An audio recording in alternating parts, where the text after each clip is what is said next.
کون سا شخص زیادہ اہم ہے، یعنی وہ شخص جس کے اندر ایمان ہے، وہ اخلاص ہو، دین کو سیکھنے میں دلچسپی رکھتا ہے، اللہ کی بات سیکھنا اور سمجھنا چاہتا ہے، وہ اللہ کے نزدیک زیادہ قیمتی اور معتبر ہے، بجائے اس کے کہ وہ شخص جو بالکل دل میں جو ہے وہ ایروگینس لیے آپ کے پاس بیٹھا ہے اور آپ کی بات سننا نہ چاہ رہا ہو۔ تو ایسا شخص جو بے شک دنیاوی اعتبار سے تو اتنا سٹیبل نہیں ہے، کمزور ہے، غیر اہم ہے، لیکن اللہ کے نزدیک وہ عظیم ہو سکتا ہے۔ اور جو مزید باتیں ہمیں اس سے سیکھنے کو ملتی ہیں وہ یہ ہیں کہ رسول اللہ صلی اللہ علیہ وسلم نے یہ کلام خود نہیں گھڑا، یعنی اگر آپ صلی اللہ علیہ وسلم نے یہ قرآن خود لکھا ہوتا تو آپ اپنے بارے میں ایسی بات نہ لکھتے۔ یہ کلام اللہ کی طرف سے ہے اور اس میں جو کچھ بھی ہے وہ بالکل سچ ہے۔ اور دوسری بات یہ کہ جو سرداران مکہ تھے، منکرین تھے، وہ اپنے آپ کو بڑی چیز سمجھتے تھے، ان سب کو بھی متنبہ کیا جا رہا ہے کہ تمہارا ایمان نہ لانا اللہ کو کچھ نقصان نہیں دیتا، اللہ کو اس سے کوئی فرق نہیں پڑتا کہ کون اس کی طرف آتا ہے کون نہیں آتا۔ اللہ نہ تو کسی کے مال سے متاثر ہوتا ہے، نہ کسی کی شکل و صورت سے، اور نہ ہی کسی کے دنیاوی مرتبے اور رتبے سے۔ تو جو اللہ کی طرف آتا ہے اس میں اسی کا فائدہ ہے، اور جو اللہ کے کلام سے، اللہ کی بات سے منہ پھیر لیتا ہے وہ اپنا ہی نقصان کرتا ہے بیسیکلی، کیونکہ اللہ تعالیٰ تو اس چیز سب سے بے نیاز ہے۔ اور تیسری بات یہ ہے کہ جو سیکھنے میں سنجیدہ ہو، واقعی سیکھنا چاہتا ہو، سچا ہو، نصیحت حاصل کرنا چاہتا ہو، اس کی طرف توجہ دینی چاہیے، خواہ وہ کوئی بھی ہو، کسی بھی مقام اور مرتبے کا ہو، جس کے اندر سچی طلب ہو وہ اہمیت کا لائق ہے۔ تو یہاں پہ دیکھیں، اب جیسے وہ اکابرین مکہ تھے اور دوسری طرف عبداللہ ابن مکتوم تھے، اس کا یہ مطلب نہیں ہے کہ وہ جو عبداللہ ابن ام مکتوم تھے ان کی شاید وہ کوئی سٹیٹس میں کم تھے، اور اکابرین مکہ جو تھے وہ بہت زیادہ ہائی سٹیٹس کے تھے۔ تو حالانکہ یہ تھا کہ جو عبداللہ ابن مکتوم ہے وہ بھی خاندانی اعتبار سے کوئی معمولی انسان نہیں تھے، حضرت خدیجہ کے خاندان میں سے ہی تھے، معزز خاندان تھا، وہ بھی خاندانی جو حسب نسب تھا اس کے اعتبار سے وہ اپنے خاندان کے ایک اچھے گھرانے میں سے، تو سٹیٹس کے اعتبار سے فرق نہیں ہے۔ یہاں پہ فرق کس بات سے ہے کہ ایک کو تو اہمیت دی جا رہی ہے، یعنی اللہ تعالیٰ ایک کو تو کہہ رہے ہیں کہ آپ اس کی طرف متوجہ ہوں، اس کی بات زیادہ غور سے سنیں، اور جو دوسرے ہیں ان کو آپ فی الحال اگنور کر دیجیے۔ تو یہ کس بیس پہ، کس بات پہ جو ہے وہ یہ کہا جا رہا ہے؟ یہ جو ہے یہ اسی بات پہ کہا جا رہا ہے نا کہ ایک جو ہے وہ علم حاصل کرنے میں سنجیدہ ہے، دین کی بات سیکھنے میں سنجیدہ ہے، جبکہ دوسرے کو کوئی پرواہ نہیں ہے۔ تو اسی طرح ایک جو معلم ہوتا ہے، جو دائی ہوتا ہے، اس کو اسی طرف توجہ کرنی چاہیے جو سنجیدہ ہو، سیکھنا چاہتا ہو، اور بجائے اس کے کہ جو سیکھ کر دوسروں پہ احسان جتائے۔ بعض لوگ یا بعض طالب علم ایسے ہوتے ہیں نا کہ جو استاد پہ احسان کرتے ہیں کہ ہم نے بہت کچھ سیکھ لیا یا پر احسان کیا گیا ہے۔ بچے بھی سم ٹائمز ایسے کرتے ہیں، وہ جب ہوم ورک یا کوئی بھی اپنا پڑھائی کا کام کریں تو وہ یہی ہمیں شو کروا رہے ہوتے ہیں کہ انہوں نے ہم پہ کوئی بہت بڑا احسان کر لیا ہے۔ لیکن اصل توجہ کے لائق وہ طالب علم ہے جو سیکھنے میں سچا ہوتا ہے اور اس کے لیے ایک ہر یہ قربانی ہے کے نا، لیے جیسے تیار۔ جی جی ٹیچر ایک چیز ایڈ بات کروں گی، جیسے مہمان آتے ہیں نا گھر میں، تو جی ایک ہے نا مہمان آئے نارمل سے ہیں، ان کو نا نگلیکٹ کر کے نا جو پیسے والے ہیں، اچھے مہنگے لوگ ہیں، ان کو نا ہم نے صوفہ میں بٹھانا ہے، اور ان کو بھی بٹھایا صوفے میں، لیکن ان کے بٹھانے کا اسٹائل الگ ہے، ان کی طرف پورے اپنا نا کندھا، آنکھیں، سب چیزیں نا پورا وجود ہی ان کی طرف توجہ کر دی، ان کی طرف ایسے توجہ کی کہ توجہ ہی نہیں کی، تو وہ مثال ہو گئی۔ بالکل بالکل، یہ آپ نے بہت اچھی بات کی ہے، بہت اچھی اگزامپل دی ہے، بالکل ایسا ہی ہے، بالکل۔ چلیے آگے چلتے ہیں۔ اب یہاں پہ بات یہ ہے کہ ہم سب کو دیکھنا چاہیے کہ ہم کس طرف بھاگ رہے ہیں، یعنی ہم اللہ کی طرف، اللہ کی کتاب کی طرف بھاگ رہے ہیں، اللہ کے دین کی طرف ہماری دوڑ ہے، اس کے سیکھنے یا سکھانے کی فکر میں ہم رہ رہے ہیں، یا پھر ہمارا سارا جو فوکس ہے وہ دنیا کی طرف ہے، دنیا کی خواہشات پوری کرنے کی طرف ہے، جنہیں اپنا کر بعض اوقات ہم سمجھتے ہیں کہ ہماری بہت شان و شوکت ہو جائے گی، اور اس میں کیا ہوتا ہے کہ دین یا قرآن کی جو تعلیمات ہیں وہ بہت زیادہ نگلیکٹ ہو جاتی ہیں۔ انہی چیزوں کی وجہ سے، دنیا کے انہی کاموں کی وجہ سے ہم کہہ رہے ہوتے ہیں کہ ہمارے پاس ٹائم نہیں ہے، ہم ابھی سیکھ نہیں سکتے ہیں، ہم ابھی نہیں کر سکتے ہیں، بعد میں کر لیں گے۔ اور بات وہی ہے کہ بعد کا ہمیں نہیں پتا کہ بعد میں ہمیں ٹائم ملے گا یا نہیں ملے گا، بعد کے کیا حالات ہوتے ہیں۔ تو جو ٹائم انسان کے پاس ہوتا ہے اسی کو اچھے طریقے سے استعمال کرنا چاہیے، جیسے ہم کل بھی بات کر رہے تھے کہ ہمیں اپنے لمحات کی، یعنی سیکنڈز کی فکر کرنی چاہیے۔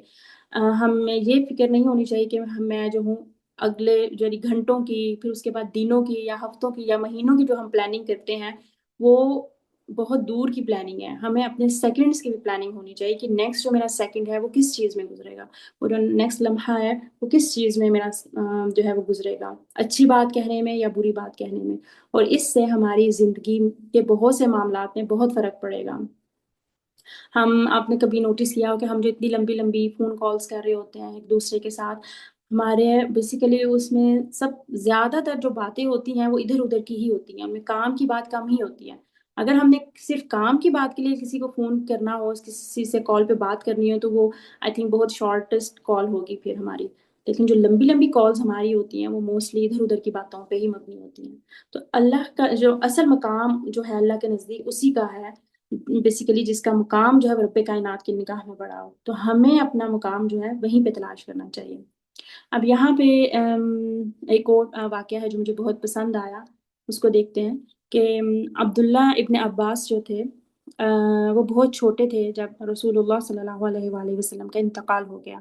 یعنی یہ ان کے چچا زاد تھے نا، عبداللہ بن عباس جو تھے. تو وہ چونکہ وہ اس وقت بہت چھوٹے تھے جب رسول اللہ انتقال کر گئے، تو وہ حدیث کا علم سیکھنے کے لیے جو بڑے صحابہ تھے ان کے پاس جایا کرتے تھے. تو جن اکابر صحابہ کے ساتھ وہ کے پاس سیکھنے کے لیے وہ جاتے تھے، تو وہ کیا کرتے تھے کہ پوری پوری دوپہر ان کے دروازے کے باہر بیٹھ جاتے تھے. اب وہ صحرا، آپ کو پتہ ہے وہ صحرا ہے، وہاں پہ تپتی دھوپ ہے، ریت ہے، جو ہے وہ ریت کی آندھیاں بھی چل رہی ہوتی ہیں، جو بھی حالات ہوتے تھے وہ وہیں باہر ہی بیٹھے رہتے تھے. اور جب صحابہ گھر سے باہر نکلتے تو کہتے یا ابن عم رسول، اے رسول صلی اللہ علیہ وسلم کے چچا کے بیٹے، آپ نے ہمیں بتایا کیوں نہیں، ہم خود آتے اور آپ کو سکھاتے. تو ان کا جواب ہوتا سیکھنے والا میں ہوں، طالب علم میں ہوں، مجھے یہ بات پسند نہیں کہ میں اپنی خاطر آپ کو تکلیف دوں. لہٰذا وہ انتظار کرتے رہتے یہاں کے صحابہ خود باہر نکلتے اور ان کو سکھاتے. تو اب ایک ایسا طالب علم جو علم حاصل کرنے کی طلب رکھتا ہو، اس میں سنجیدہ ہو، اس کے لیے تکلیف بھی اٹھائے، وہ اس بات کا زیادہ حقدار ہے کہ اس کی طرف توجہ دی جائے، اسے دل جمعی سے پڑھایا جائے، دل جمعی سے اسے سکھایا جائے، بنسبت اس کے جس کے پیچھے ہمیں بھاگنا پڑے، استاد کو اس کے پیچھے پیچھے جو ہے وہ بھاگنا پڑے. سورۃ الحجرات میں نا کچھ قبائل کا ذکر ہے کہ وہ جو قبائل تھے وہ رسول اللہ کے پاس آ کر کہنے لگے کہ ہم اسلام لائے ہیں اور ہمیں اللہ اور اس کے رسول کو مانتے ہیں وغیرہ وغیرہ. وہ اللہ نے ان کے بارے میں فرمایا کہ وہ آپ صلی اللہ علیہ وسلم پر احسان جتاتے ہیں کہ وہ مسلمان ہو گئے، یعنی اپنے اسلام کا وہ آپ پر احسان جتاتے ہیں. آپ صلی اللہ علیہ وسلم ان سے کہہ دیجئے کہ اپنے اسلام کا احسان مجھ پر مت جتاؤ، یہ اللہ کا احسان ہے کہ تم پر اس نے تمہاری اسلام کی طرف رہنمائی فرمائی ہے. یعنی جو ہم قرآن مجید سیکھ رہے ہوتے ہیں، قرآن مجید کی تعلیم حاصل کر رہے ہوتے ہیں، یا ہمیں یہ توفیق مل جاتی ہے کہ ہم قرآن کی کوئی کلاس اٹینڈ کر لیتے ہیں، کسی کورس کے ساتھ ہم جوائن ہو جاتے ہیں، تو یہ بیسیکلی اللہ کا ہمارے اوپر اس فضل ہوتا ہے، اس کا احسان ہوتا ہے، ہمیں اس کا شکر گزار ہونا چاہیے. کیونکہ اللہ کی توفیق کے بغیر تو ہم کوئی کام نہیں کر سکتے. اگر اللہ کا اذن نہ ہو تو ہم تو ہل بھی نہیں سکتے اپنی جگہ سے. تو کسی بھی چیز سے ہمارا جڑ جانا، قرآن کی کسی کلاس سے جڑ جانا، کسی کورس سے جڑ جانا، اپنے بچوں کو کچھ پڑھا دینا، یعنی اللہ کے کلام کی بات کر لینا، دین کی بات کر لینا، یہ صرف اللہ کی توفیق سے اور اللہ کی طرف سے رہنمائی سے ہوتا ہے. ہم اپنے بلبوتے بھی کچھ بھی نہیں کر سکتے ہیں. تو بہرحال بات یہاں پہ بار بار یہی ہو رہی ہے کہ جو بھی شخص جو طالب علم سنجیدہ ہو، استاد کے لیے لازم ہے کہ وہ اس کی طرف توجہ کرے.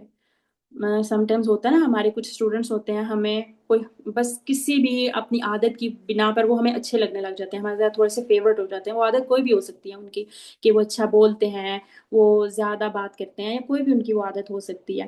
تو ہم کیا کرتے ہیں، ہم ان کی طرف زیادہ توجہ کر لیتے ہیں. ہو سکتا ہے کہ وہ سیکھنے میں اتنے زیادہ نہ ہوں سنسیئر، یا وہ اتنی جلدی سیکھ نہ پائیں، پک نہ کر پائیں. اور کچھ اسٹوڈنٹس میں بھی جو تھوڑا پیچھے رہتے ہوں، کم بولتے ہوں، یا اتنی زیادہ بات نہ کرتے ہوں، لیکن ہو سکتا ہے کہ وہ سیکھنے میں بہت زیادہ سنسیئر ہوں، زیادہ سیکھ جائیں، ان سے خیر زیادہ نکلے اور وہ بہترین صدقہ جاریہ ہمارے لیے بن سکیں. تو بات یہ ہے کہ جو اپنی مرضی کا مالک ہوتا ہے، اپنی مرضی سے سیکھنا چاہتا ہے، کہ کوئی اس کی روٹین نہیں ہے، وہ بالکل ریگولر نہیں ہے، جب دل چاہا کلاس میں آ گئے، سیکھ لیا، کلاس اٹینڈ کر لی، جب دل کیا کلاس چھوڑ دیا، تو ایسے اسٹوڈنٹ کو اس کے حال پر چھوڑ دینا چاہیے. خواہ وہ کیسا ہی کیوں نہ ہو، خواہ وہ کتنے بڑے خاندان کا ہو، گھرانے کا ہو، دنیاوی مرتبے کا ہو، شان و شوکت کا مالک ہو، اللہ کے دین کو کسی کی ضرورت نہیں ہے۔ یعنی جو بھی اللہ کے دین کی طرف آتا ہے وہ بیسیکلی اپنے فائدے کے لیے آتا ہے۔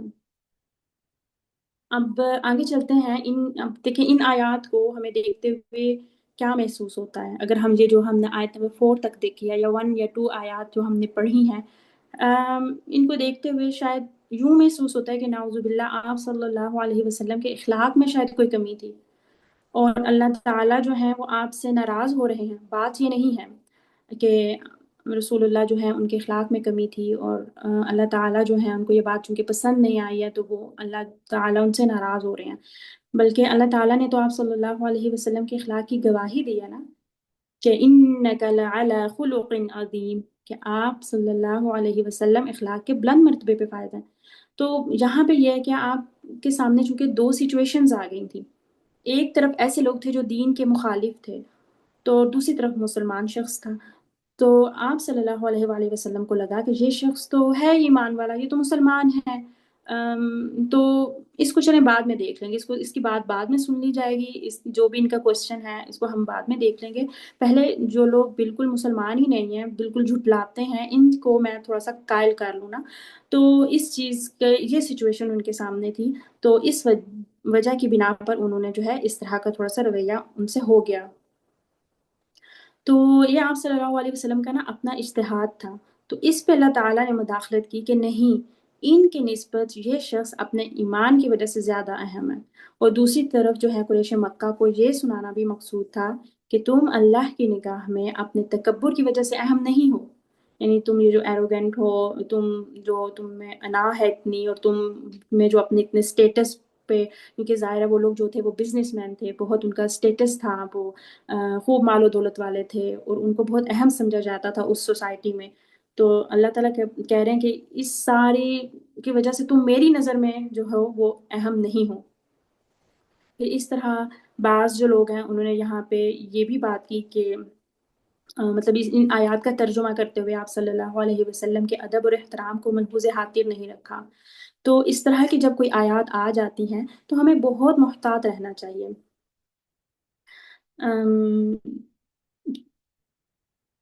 ہمیں اپنے الفاظ کے چناؤ میں بہت احتیاط برتنی چاہیے، ٹھیک ہے۔ تو یہاں پہ چونکہ جو ہے یہاں پہ یوں بھی کہا جا سکتا ہے، بجائے اس کے کہ کچھ ترجمہ جو ہے وہ اس طرح بھی ہوا ہے کہ منہ بسورا یا منہ بنایا، تو یہ اچھی بات نہیں ہے۔ جو ہمیں بالکل مناسب الفاظ ہیں ان کا استعمال کرنا چاہیے، جیسے وہ تر شروع ہوا، تو یہ اس چیز کا ہمیں خیال رکھنا چاہیے۔ اور یہاں پہ ایک چیز یہ بھی ہمیں دیکھنے کی ضرورت ہے کہ چونکہ ابن مکتوم جو تھے وہ دیکھتے نہیں تھے، وہ نابینا تھے، اس لیے وہ نہیں جانتے تھے کہ آپ صلی اللہ علیہ وسلم اس وقت کیا کر رہے ہیں۔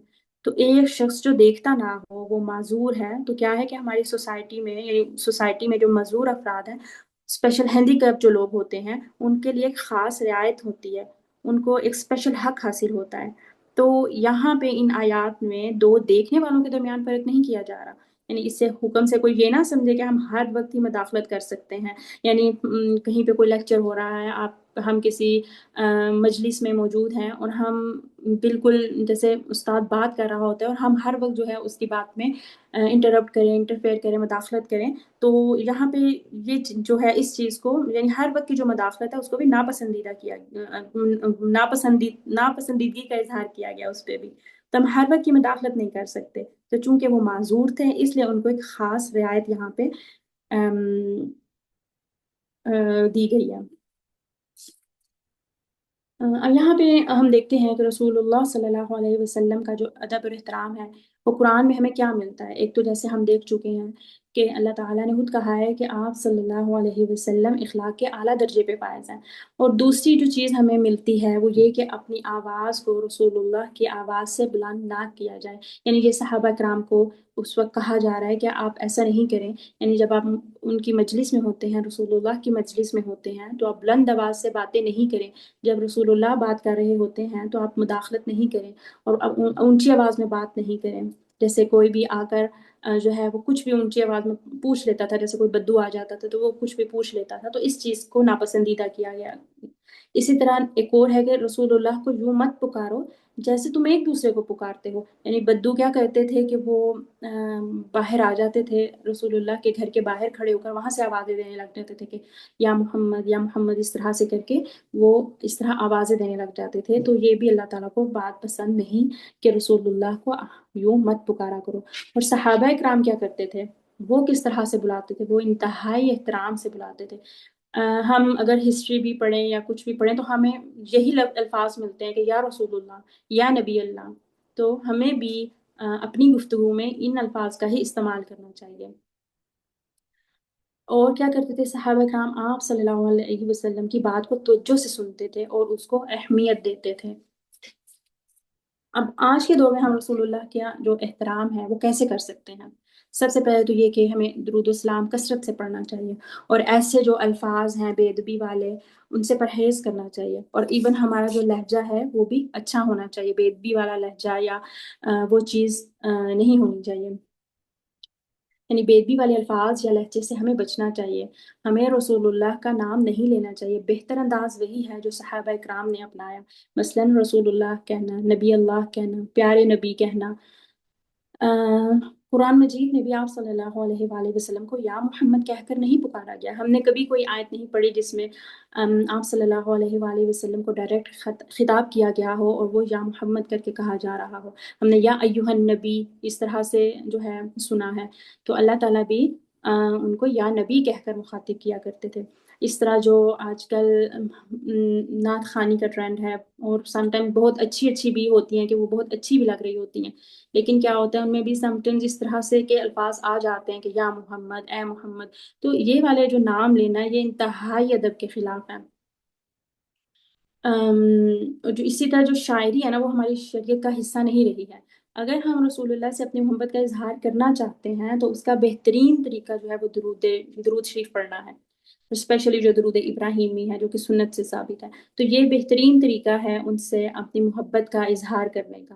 اور نعتوں سے جو ہے وہ پرہیز کرنا ہی بہتر ہوتا ہے، کیونکہ اس میں بہت سے شرکیہ کلمات بھی پائے جا رہے ہوتے ہیں، اور سم ٹائمز جو ہے وہ لوگ سمجھ نہیں پا رہے ہوتے ہیں ان کو، ان کلمات کو، ان باتوں کو، اور وہ اس میں بہت زیادہ ملوث ہو جاتے ہیں، تو ان سب چیزوں سے ہمیں پرہیز کرنا چاہیے۔ السلام علیکم۔ وعلیکم السلام ورحمۃ اللہ۔ ہاں جی، جیسے ماشاء اللہ آپ نے کہا کہ درود شریف آپ صلی اللہ علیہ وسلم سے محبت کا بہتر طریقہ ہے، تو میں ایک چیز کہنا چاہوں گی کہ ایک بہتر طریقہ ان کی سنت پر عمل کرنا بھی ہے، ان سے محبت کا اظہار۔ جی جی تو بالکل۔ کیونکہ ہمارے یہاں ہوتے کہ جب 14 اگست کہہ رہی ہوں 12 ربیع الاول آتی ہے تو لوگ گلیاں سجاتے ہیں اور پتہ نہیں کیا کچھ کرتے ہیں، تو میں ان کو کیا لفظ نہیں استعمال کرنا چاہتی، تو میں خود بھی ایک عرصہ ٹیچنگ کرتی رہی ہوں، تو میں ان کو یہ بچوں کو کہتی تھی کہ بیٹا یہ ایک دن میں آپ محبت کا اظہار نہیں کر رہے کہ آپ نمازیں چھوڑ کے تو آپ یہ کرتے ہو، تو محبت کا اظہار ہے کہ جو انہوں نے کہا ہے ہم اس پر عمل کریں اور ان پہ درود بھیجیں۔ بالکل یہی بات ہے۔ مجھے زیادہ نالج تو نہیں ہے، لیکن جو مجھے لگتا ہے، میری جو سمجھ ہے، میں اپنی سمجھ کے مطابق بات کر رہی ہوں، کہ اس میں بھی دیکھیے کیا ہوتا ہے کہ بہت لاؤڈ ہوتا ہے، بہت ایک شور و غل کا ماحول جو ہے وہ بنا ہوا ہوتا ہے باہر روڈز پہ یا گھروں کے باہر، تو یہاں پہ ہم جیسے سیکنڈ پوائنٹ ہم پڑھ رہے ہیں کہ آوازوں کو بلند نہ کرنا، یہ پہلے بھی ہم نے پڑھا ہے کہ صحابہ اکرام کو بھی اس بارے میں کہا گیا تھا کہ آپ رسول اللہ کی آوازوں سے اپنی آوازوں کو بلند نہ کریں، تو یہ اس چیز میں بھی آ جاتا ہے نا کہ ہمیں جو ہے اپنی آوازوں کو رسول اللہ کی آوازوں سے بلند نہیں کرنا چاہیے، تو کیونکہ وہ ایک تم اچھی چیز سمجھ کے کر رہے ہوتے ہیں، لیکن اس میں اب آپ خود دیکھیے کتنا شور اور ہنگامہ اور وہ ساری چیزیں بھی ایڈ ہو جاتی ہیں۔ چلیں بچے تو ہیں لیکن اس میں بڑے بھی شامل ہوتے ہیں نا، یہ زیادہ افسوس کی بات ہے کہ بچوں کو سمجھانا بڑوں کا کام ہے نا، لیکن بڑے بھی اس میں شامل ہو جاتے ہیں، تو پھر کہاں سے بچے سیکھیں گے؟ جی بالکل، ہمارا کام یہی ہے کہ ہم جو ہے نرمی سے دوسروں کو سمجھا دیں اور پھر ان کے حق میں دعا کریں، کیونکہ ہدایت جو ہے وہ صرف اللہ کے اختیار میں، اللہ ہی ہدایت دے سکتا ہے نا، تو بس ہمارا یہی کام ہے کہ ہم ان کو نرمی سے پیار محبت سے سمجھا دیں، ہمارا وہ فرض پورا ہو جائے گا، اور پھر جو ہے باقی اللہ سے ان کے حق میں دعا کرتے رہیں کہ اللہ تعالیٰ ان کو ہدایت عطا کرے۔ ٹھیک ہے، ہم آگے چلتے ہیں۔ اب یہاں پہ دیکھیں آج کے دور میں ہم کیسے اس چیز پہ عمل کر سکتے ہیں کہ ہم اپنی آوازوں کو بلند نہ کریں۔ ایک تو یہی جو بات ابھی ہو رہی تھی کہ سنت کے مطابق اپنی رائے جو ہے اس کو مقدم نہ کریں، یعنی جب ہمیں کوئی صحیح حدیث یا سنت معلوم ہو جائے تو ہم اپنی خواہش، اپنی روایات اور جو ہماری معاشرتی رواج ہوتے ہیں ان سب کو اس پہ ترجیح نہ دیں۔ اگر انسان اپنی رائے کو سنت سے اوپر رکھتا ہے تو گویا وہ اپنی آواز کو بلند کر رہا ہے۔ تو اگر کوئی حدیث بھی ہمارے سامنے آ جائے تو ہمیں اسے ماننے میں عاجزی عاجزی اختیار کرنی چاہیے اور تکبر سے کام نہیں لینا چاہیے۔ پھر یہ ہے کہ سیرت یا حدیث پہ مذاق یا غیر سنجیدہ جو گفتگو ہوتی ہے، اور آج کل یہ بھی بہت کامن ہو گیا ہوا ہے سوشل میڈیا پہ بھی اور عام بھی زندگی میں، ہمیں سم ٹائمز ایسے لوگوں سے واسطہ پڑ جاتا ہے جو انکانشیسلی میں بھی سنت کے بارے میں مذاق والا ان کا انداز ہوتا ہے۔ تو ادب کا تقاضا یہی ہے کہ رسول اللہ کی جو تعلیمات کا ذکر ہے وہ ہم ہمیشہ انتہائی احترام اور سنجیدگی سے کریں۔ اور پھر اس میں جو ہے ایک اور بات جو بہت اہم ہے اور ہمیں واقعی اس کو پہ سوچنا چاہیے، غور و فکر کرنا چاہیے اور اپنے طور پر کوشش کرنی چاہیے کہ ہم سے یہ چیز نہ ہو جائے، وہ ہے کہ مسجد اور خاص طور پہ مسجد نبوی جو ہے اس کے ادب کا خیال رکھنا۔ یعنی مسجد نبوی میں ہم بلند آواز سے بات نہیں کریں، چیخ و پکار سے ایک دوسرے کو نہ بلائیں، اور نہ ہی بہت اونچی آواز میں گفتگو کریں، بلکہ کوئی بھی وہاں پہ جو ہے ادھر ادھر کی یا دنیاوی باتیں یا لغویات سے تو بالکل وہاں پہ جو ہے بچنا چاہیے، اور شور و غل اور ہنگامے سے اجتناب کرنا چاہیے، کیونکہ وہ جگہ جو ہے وہ رسول اللہ سے نسبت رکھتی ہے۔ تو ہمیں ان چیزوں پہ دھیان دینا چاہیے اور ان پہ عمل کرنے کی کوشش کرنی چاہیے۔ ابھی وہی بات ہے کہ ہمیں کوشش کرنی چاہیے کہ ہمیں جو بھی سنت پتہ چلتی ہے ہم اس پہ عمل کر سکیں۔ آپ کا نام جو ہے وہ ادب اور احترام سے لینا چاہیے، اور صلی اللہ علیہ وسلم کہنا چاہیے۔ جب بھی ہم ان کا نام سنیں یا خود لیں تو ہمیں اس چیز کو کثرت سے کہنا چاہیے، اور آپ صلی اللہ علیہ وسلم کی سیرت کو سیکھنا چاہیے، اور سیکھ کر پھر کوشش کرنی چاہیے کہ ہم اس کو دوسروں تک بھی پہنچا سکیں۔ آپ صلی اللہ علیہ وآلہ وسلم کے حالات زندگی کو پڑھنا چاہیے، اس میں بھی ہمارے لیے بہت زیادہ سبق ہے اور سیکھنے کی باتیں ہیں جو اللہ تعالیٰ نے محفوظ کی ہوئی ہیں ان کی حالات زندگی کی۔ چلیں ٹھیک ہے، ہم آگے چلتے ہیں۔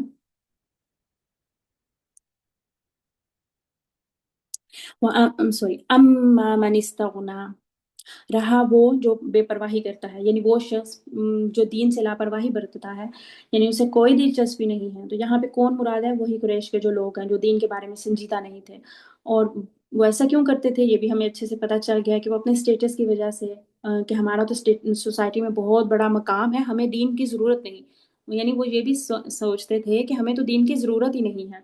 اور وہ اس وقت بھی جو ہے کمزور لوگ جو تھے وہ سب سے پہلے دین کی طرف آئے تھے، انہوں نے سب سے پہلے رسول اللہ کی جو دعوت ہے اس پہ لبیک کہا تھا۔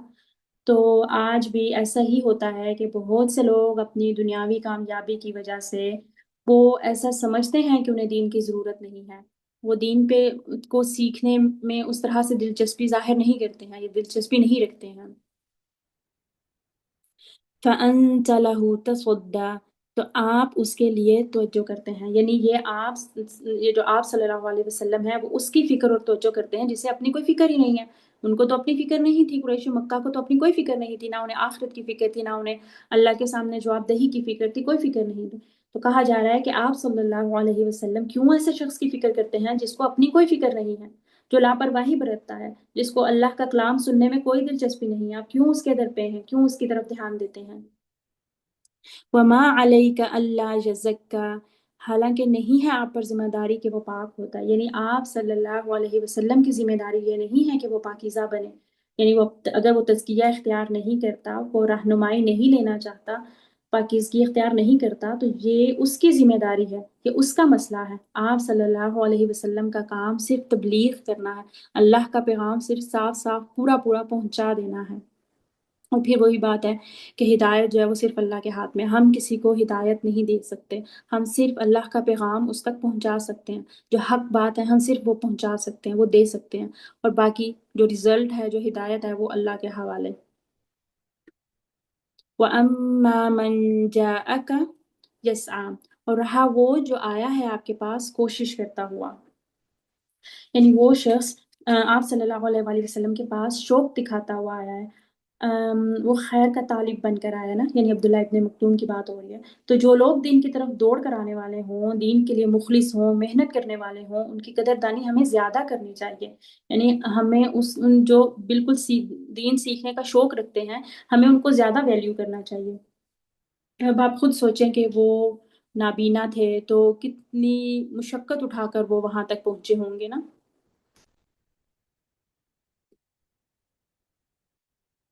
فَأَنْتَ عَنْهُ تَلَهَّا، تو آپ اس سے بے رخی برتتے ہیں، یعنی وہ شخص جو ہے وہ اللہ کا خوف لے کر آپ سے سیکھنے کے لیے آیا ہے، اس کے دل میں اللہ کا خوف اور عاجزی ہے، تو اللہ کے نزدیک سب سے زیادہ عزت والا وہی ہے جس کے اندر زیادہ تقویٰ ہوتا ہے۔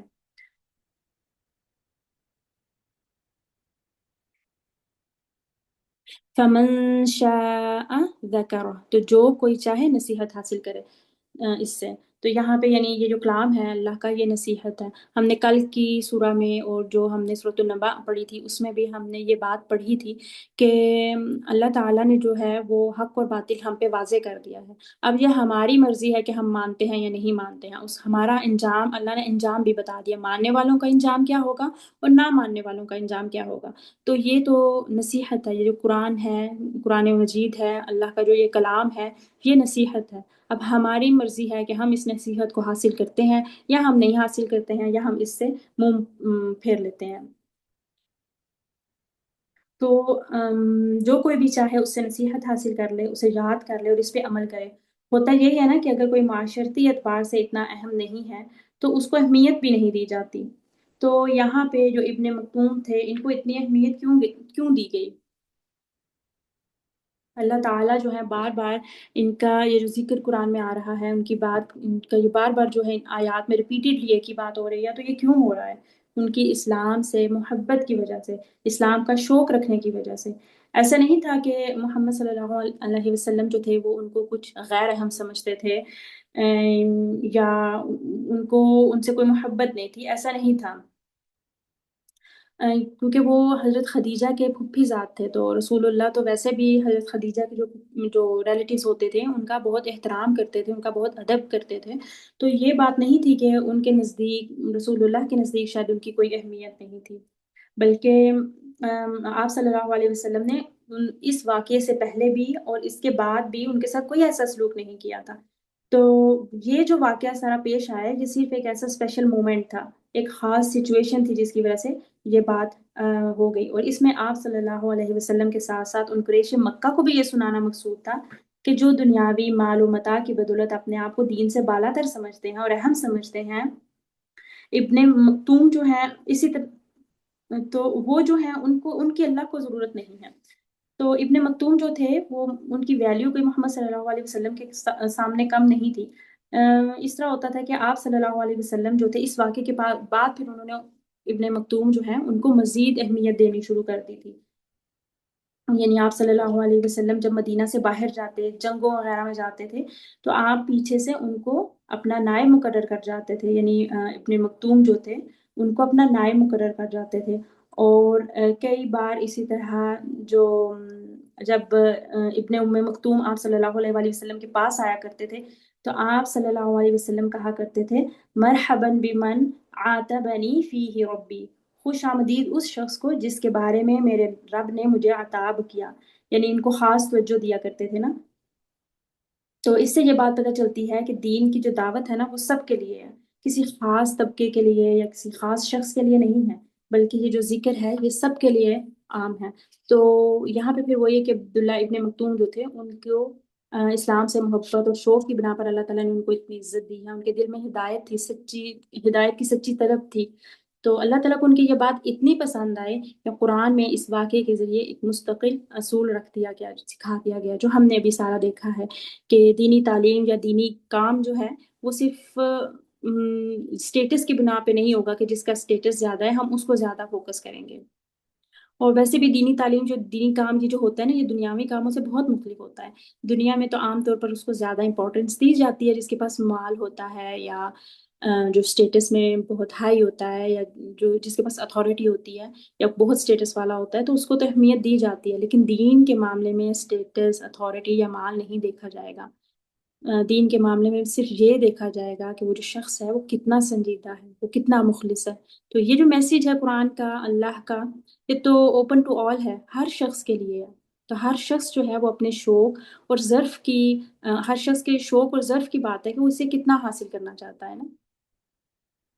تو اسی طرح سے سورۃ الکہف میں بھی آتا ہے نا، وَقُلِ الْحَقُّ مِن رَبِّكُمْ فَمَن شَاءَ فَلْيُؤْمِنْ وَمَن شَاءَ فَلْيَكْفُرْ، یعنی وہی بات جس کا دل چاہتا ہے وہ ایمان لے آئے، جس کا دل نہیں چاہتا وہ کفر کرے۔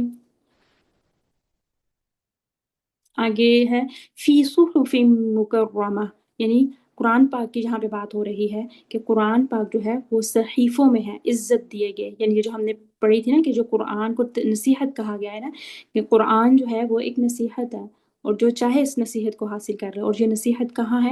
صحیفوں میں ہے، عزت دیے گئے۔ تو یہاں پہ ایک تو لوح محفوظ کی بھی بات ہے کہ لوح محفوظ میں قرآن جو ہے وہ محفوظ ہے، اور پھر وہاں سے جو ہے دنیا پہ اتارا گیا۔ اور اس کے علاوہ یہاں پہ قرآن مجید کے جو مقام و مرتبہ ہے اور اس کی جو عزت اور اکرام ہے وہ بھی بیان کیا جا رہا ہے۔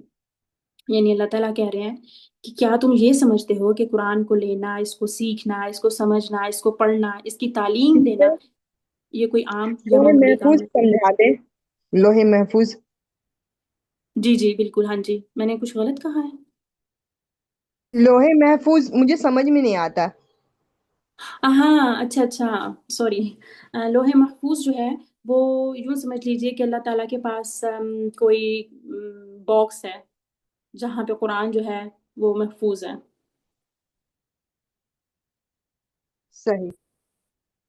اوکے، اور پھر وہاں سے جو ہے وہ پہلے اللہ تعالیٰ کے پاس تھا نا، اور وہاں سے پھر اللہ تعالیٰ نے جبریل علیہ السلام کو دیا، اور جبریل علیہ السلام جو تھے وہ وہاں سے پھر محمد صلی اللہ علیہ وسلم کے پاس وحی کی صورت میں لے کر نازل ہوتے تھے۔ ٹھیک ہے،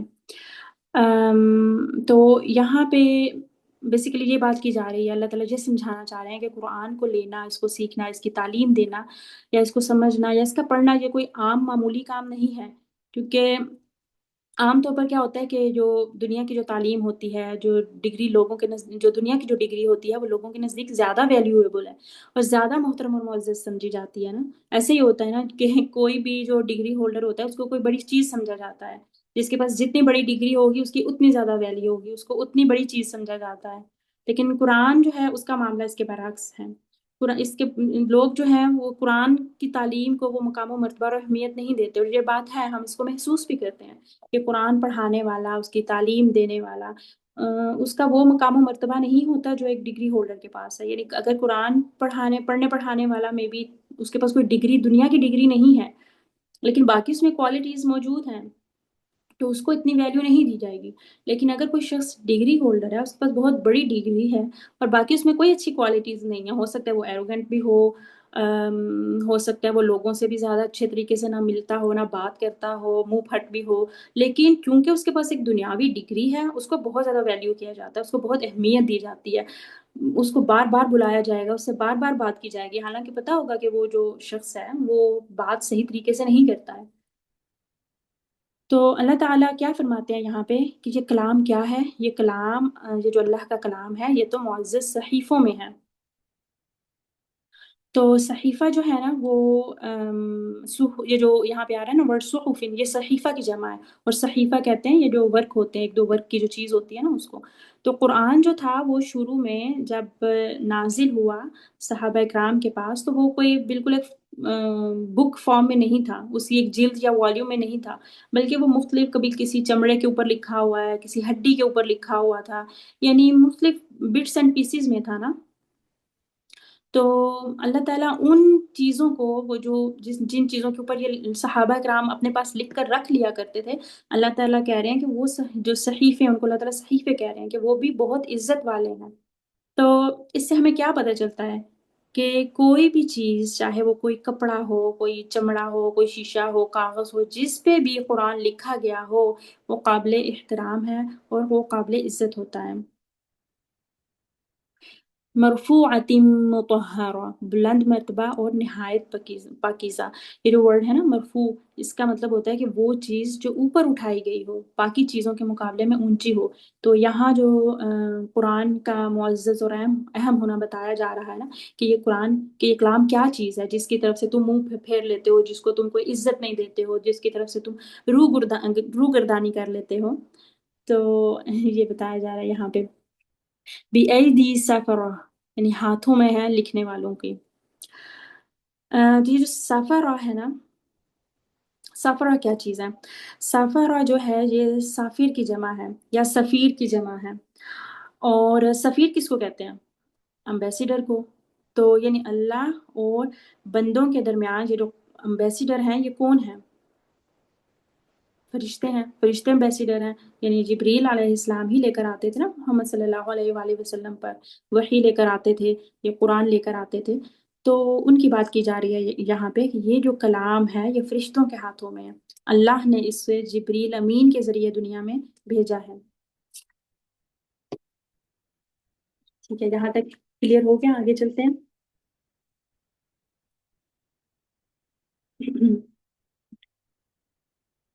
کرام بررہ، معزز نیکوکار۔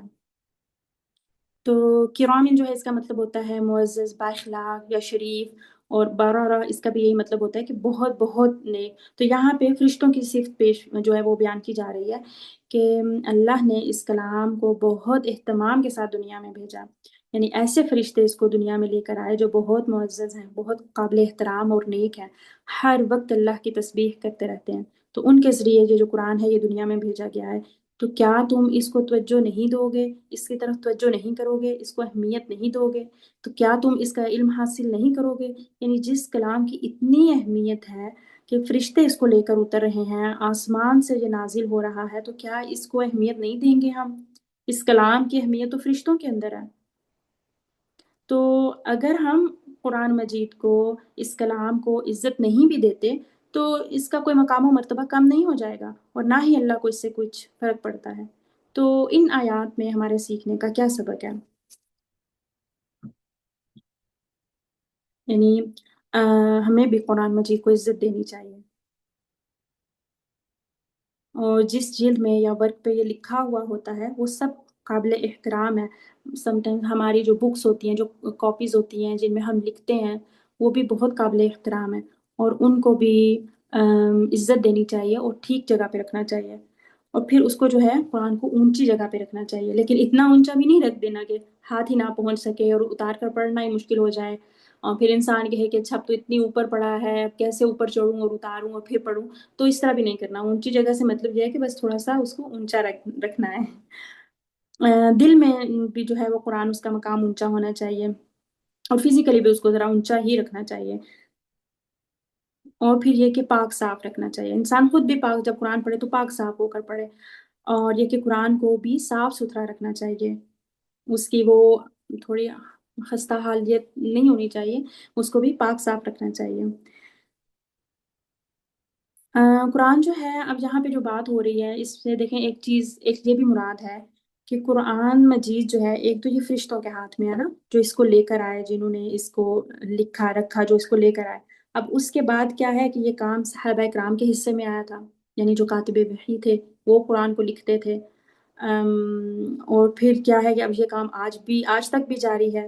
تو جو شخص بھی قرآن کے ساتھ اپنا تعلق قائم کر لے، اس کو لکھے، پڑھے، سمجھے، اس کا مقام بھی معزز ہے۔ یعنی اگر ہم اس قرآن کی تعلیم حاصل کرتے ہیں، اس کو سمجھتے ہیں، آگے دیتے ہیں، تو ہم بھی نیک لوگوں میں سے ہیں، ہم بھی معزز ہیں۔ تو قرآن کا احترام بہت ضروری ہے، اور اس کام سے ہمیں بچنا چاہیے جو قرآن کے ادب کے خلاف ہو۔ تو اگر ہم تھوڑا سا سوچیں تو واقعی کتنی بڑی بات ہے نا، کہ اگر ہمیں، پھر وہی بات ہے کہ اگر ہمیں قرآن پڑھنے کی توفیق ہو جاتی ہے تو ہمیں بیسیکلی اپنے آپ کو معزز محسوس کرنا چاہیے، ہمیں اس چیز کو محسوس کرنا چاہیے، اور قرآن کا پھر دل میں ادب اور احترام لے کر آنا چاہیے، اور اس کو بہت اچھے طریقے سے سیکھنا چاہیے۔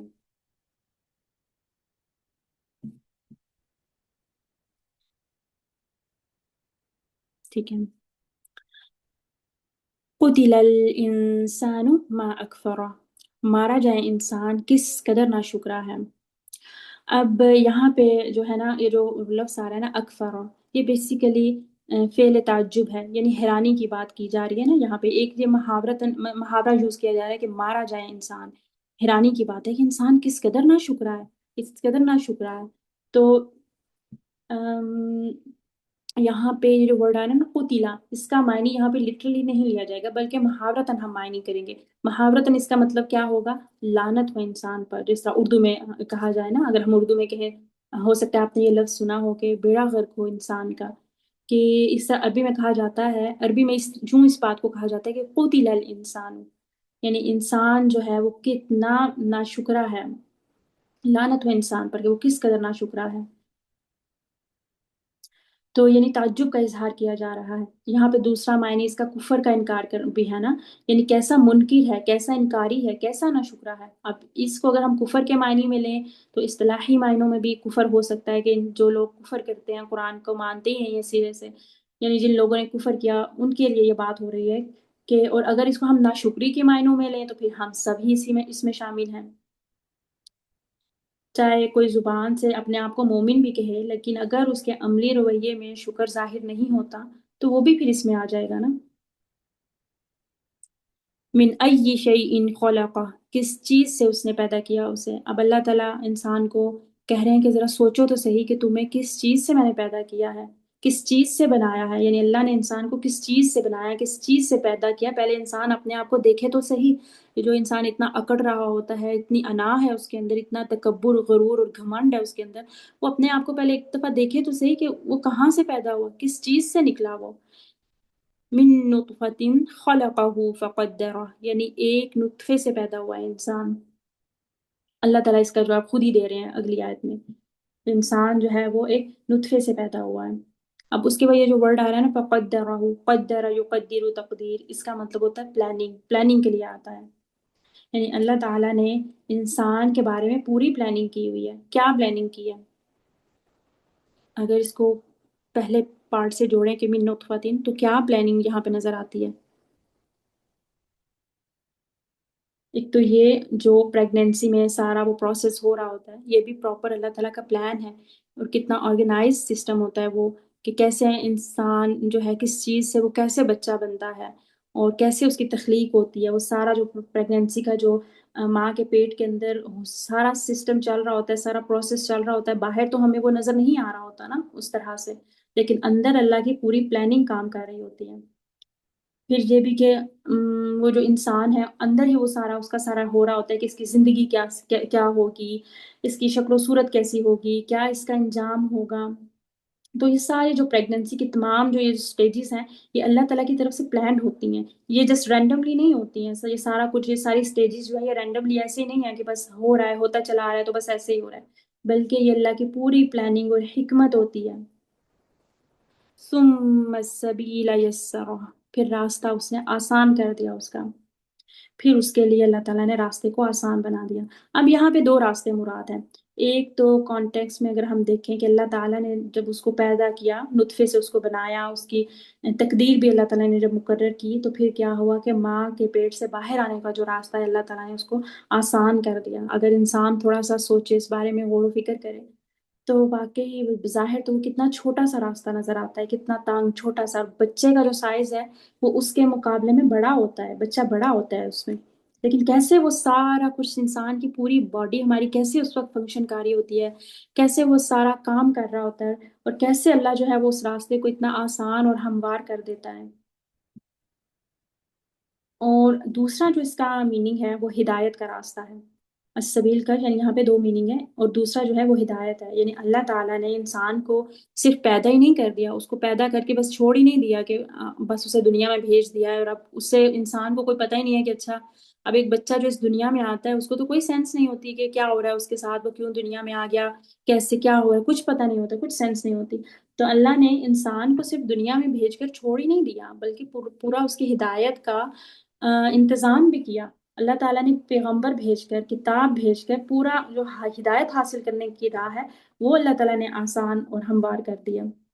تو سوچنے کی بات یہاں پہ یہ ہے کہ اگر ہمارے پاس یہ کتاب نہ ہوتی تو کہاں سے ہم ہدایت پاتے؟ اگر پیغمبر کی جو تعلیمات ہیں وہ ہمارے پاس نہ ہوتی تو کہاں سے ہم کچھ سیکھتے؟ اگر رسول اللہ صلی اللہ علیہ وآلہ وسلم کی جو پوری زندگی ہے جو اللہ تعالیٰ نے محفوظ کر دی ہے، اگر وہ زندگی کے ان کے حالات و واقعات بھی ہمارے سامنے نہ ہوتے تو ہم کہاں سے کچھ کرنے کی موٹیویشن لیتے؟ ہم کہاں سے وہ ساری قوت اور طاقت لے کر آتے ہیں؟ تو اب جس طرح ہم لوگ ماشاءاللہ ہم مسلمان ہیں، الحمدللہ اللہ تعالیٰ نے ہمیں مسلمان پیدا کیا، بہت سی چیزوں میں اللہ تعالیٰ نے ہماری رہنمائی کی ہے قرآن مجید کے ذریعے اور وہی بات کہ رسول اللہ کی زندگی کے ذریعے، لیکن جو نان مسلمس ہیں وہ کتنے بے بس ہوتے ہیں اس سچویشن میں جب ان پہ کوئی جب خوشحالی ہوتی ہے پھر تو ہر کوئی خوش ہوتا ہے، پھر تو کوئی بھی اللہ کے بارے میں یا ان چیزوں کے بارے میں اس طرح سوچ نہیں سکتا، لیکن اللہ کے بارے میں ہمیں بہت سختی سے شدت سے خیال کب آتا ہے جب ہم کسی پریشانی میں مبتلا ہوتے ہیں۔ تو میں اکثر سوچتی ہوں کہ یہ جو نان مسلمس ہیں یہ کیا کرتے ہوں گے، یہ اپنے آپ کو ڈپریشن سے کیسے بچاتے ہوں گے؟ ہمارے پاس تو الحمدللہ بہت سی دعائیں ہیں جو ہمیں ڈپریشن سے بچا سکتی ہیں۔ دعائیں ہم میں نہ بھی آتی ہوں تو جسٹ ہم اللہ سے ہی بات کر لیں تو ہم ڈپریشن سے بچ سکتے ہیں۔ تو یہ لوگ کیا کرتے ہوں گے؟ انڈیا کیسے اپنے ڈپریشن کو دور کرتے ہیں؟ تو بات پھر وہی ہے نا کہ چونکہ ان کے پاس جب یہ ان چیزوں سے منہ موڑے ہوئے ہیں، قرآن سے، اللہ کے ذکر سے، اللہ کے کلام سے، اللہ کے دین سے، تو پھر کیا ہوتا ہے؟ پھر اور شیطان ان کو اپنی طرف لے جاتا ہے۔ جی جی دوسری بات یہ کہ اللہ کی خاص رحمت کہ ہم مسلمان پیدا ہوئے، ہمارا رہن سہن کھانا پینا، آپ کبھی ڈاکومنٹری دیکھیں نان مسلمس کی، جیسے افریقہ کے لوگ ہیں، تو ان کو دیکھ کے ہمارے منہ سے بے اختیار یہ دعا نکلتی ہے کہ الحمدللہ کہ اللہ نے ہمیں مسلمان پیدا کیا اور ہم ان جہلانہ و رسومات سے باہر نکل کے ہم نے اللہ کو پہچانا ہوا ہے۔ آپ ان کو دیکھیں تو آپ کا دل و دماغ بند ہو جاتا ہے کہ یہ لوگ کیا کرتے ہیں، کیا کھاتے ہیں اور کیا کرتے ہیں، اور ہم اس ٹائم بے اختیار اللہ کا شکر ادا کرتے ہیں کہ ہماری زندگی میں اللہ نے پیارے نبی کو بھیجا اور ہمارے لیے اسلام دین پسند کیا اور ہمیں یہ نعمت عطا کی جس سے ہم اپنے آپ کو سنوار رہے ہیں۔ بالکل بالکل ایسا ہی ہے، یہی بات ہے۔ اور اللہ تعالیٰ نے ہماری ہر چیز میں رہنمائی کی ہے، کھانے پینے کے معاملے میں، اٹھنے بیٹھنے سونے جاگنے، ہر چیز کے معاملے میں۔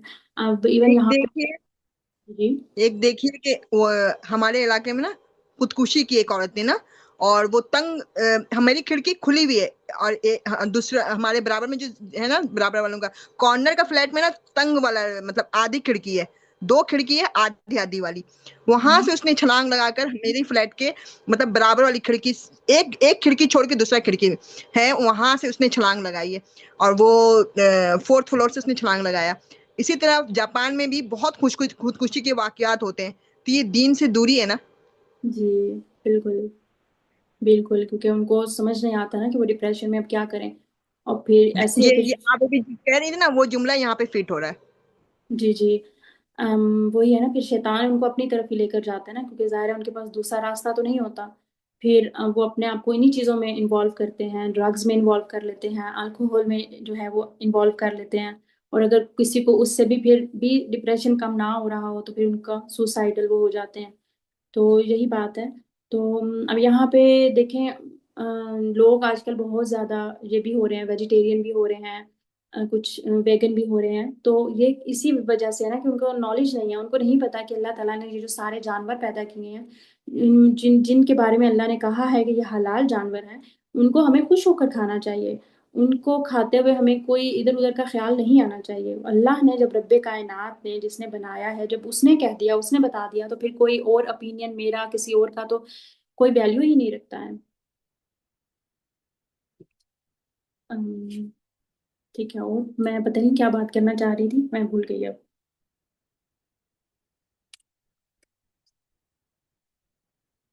ٹھیک ہے آگے چلتے ہیں۔ اسی طرح ہاں جی یہ جو دیکھیں آپ ایپسٹین فائلز آئی ہیں، کتنا گند ہے نا اس میں بھی، تو وہ سارا گند بھی کس وجہ سے دنیا میں آج کل جو بھی یہ جو گند ہے سارا، یہ گند کس وجہ سے؟ اللہ سے دوری کی وجہ سے، اللہ کے دین سے دوری کی وجہ سے۔ انسان جو ایروگینٹ بنا ہوا ہے اور نہیں ماننا چاہ رہا ہے اور اپنے اس پہ چلنا چاہ رہا ہے، تو پھر اس کا انجام ہمیں دنیا میں بھی نظر آ جاتا ہے۔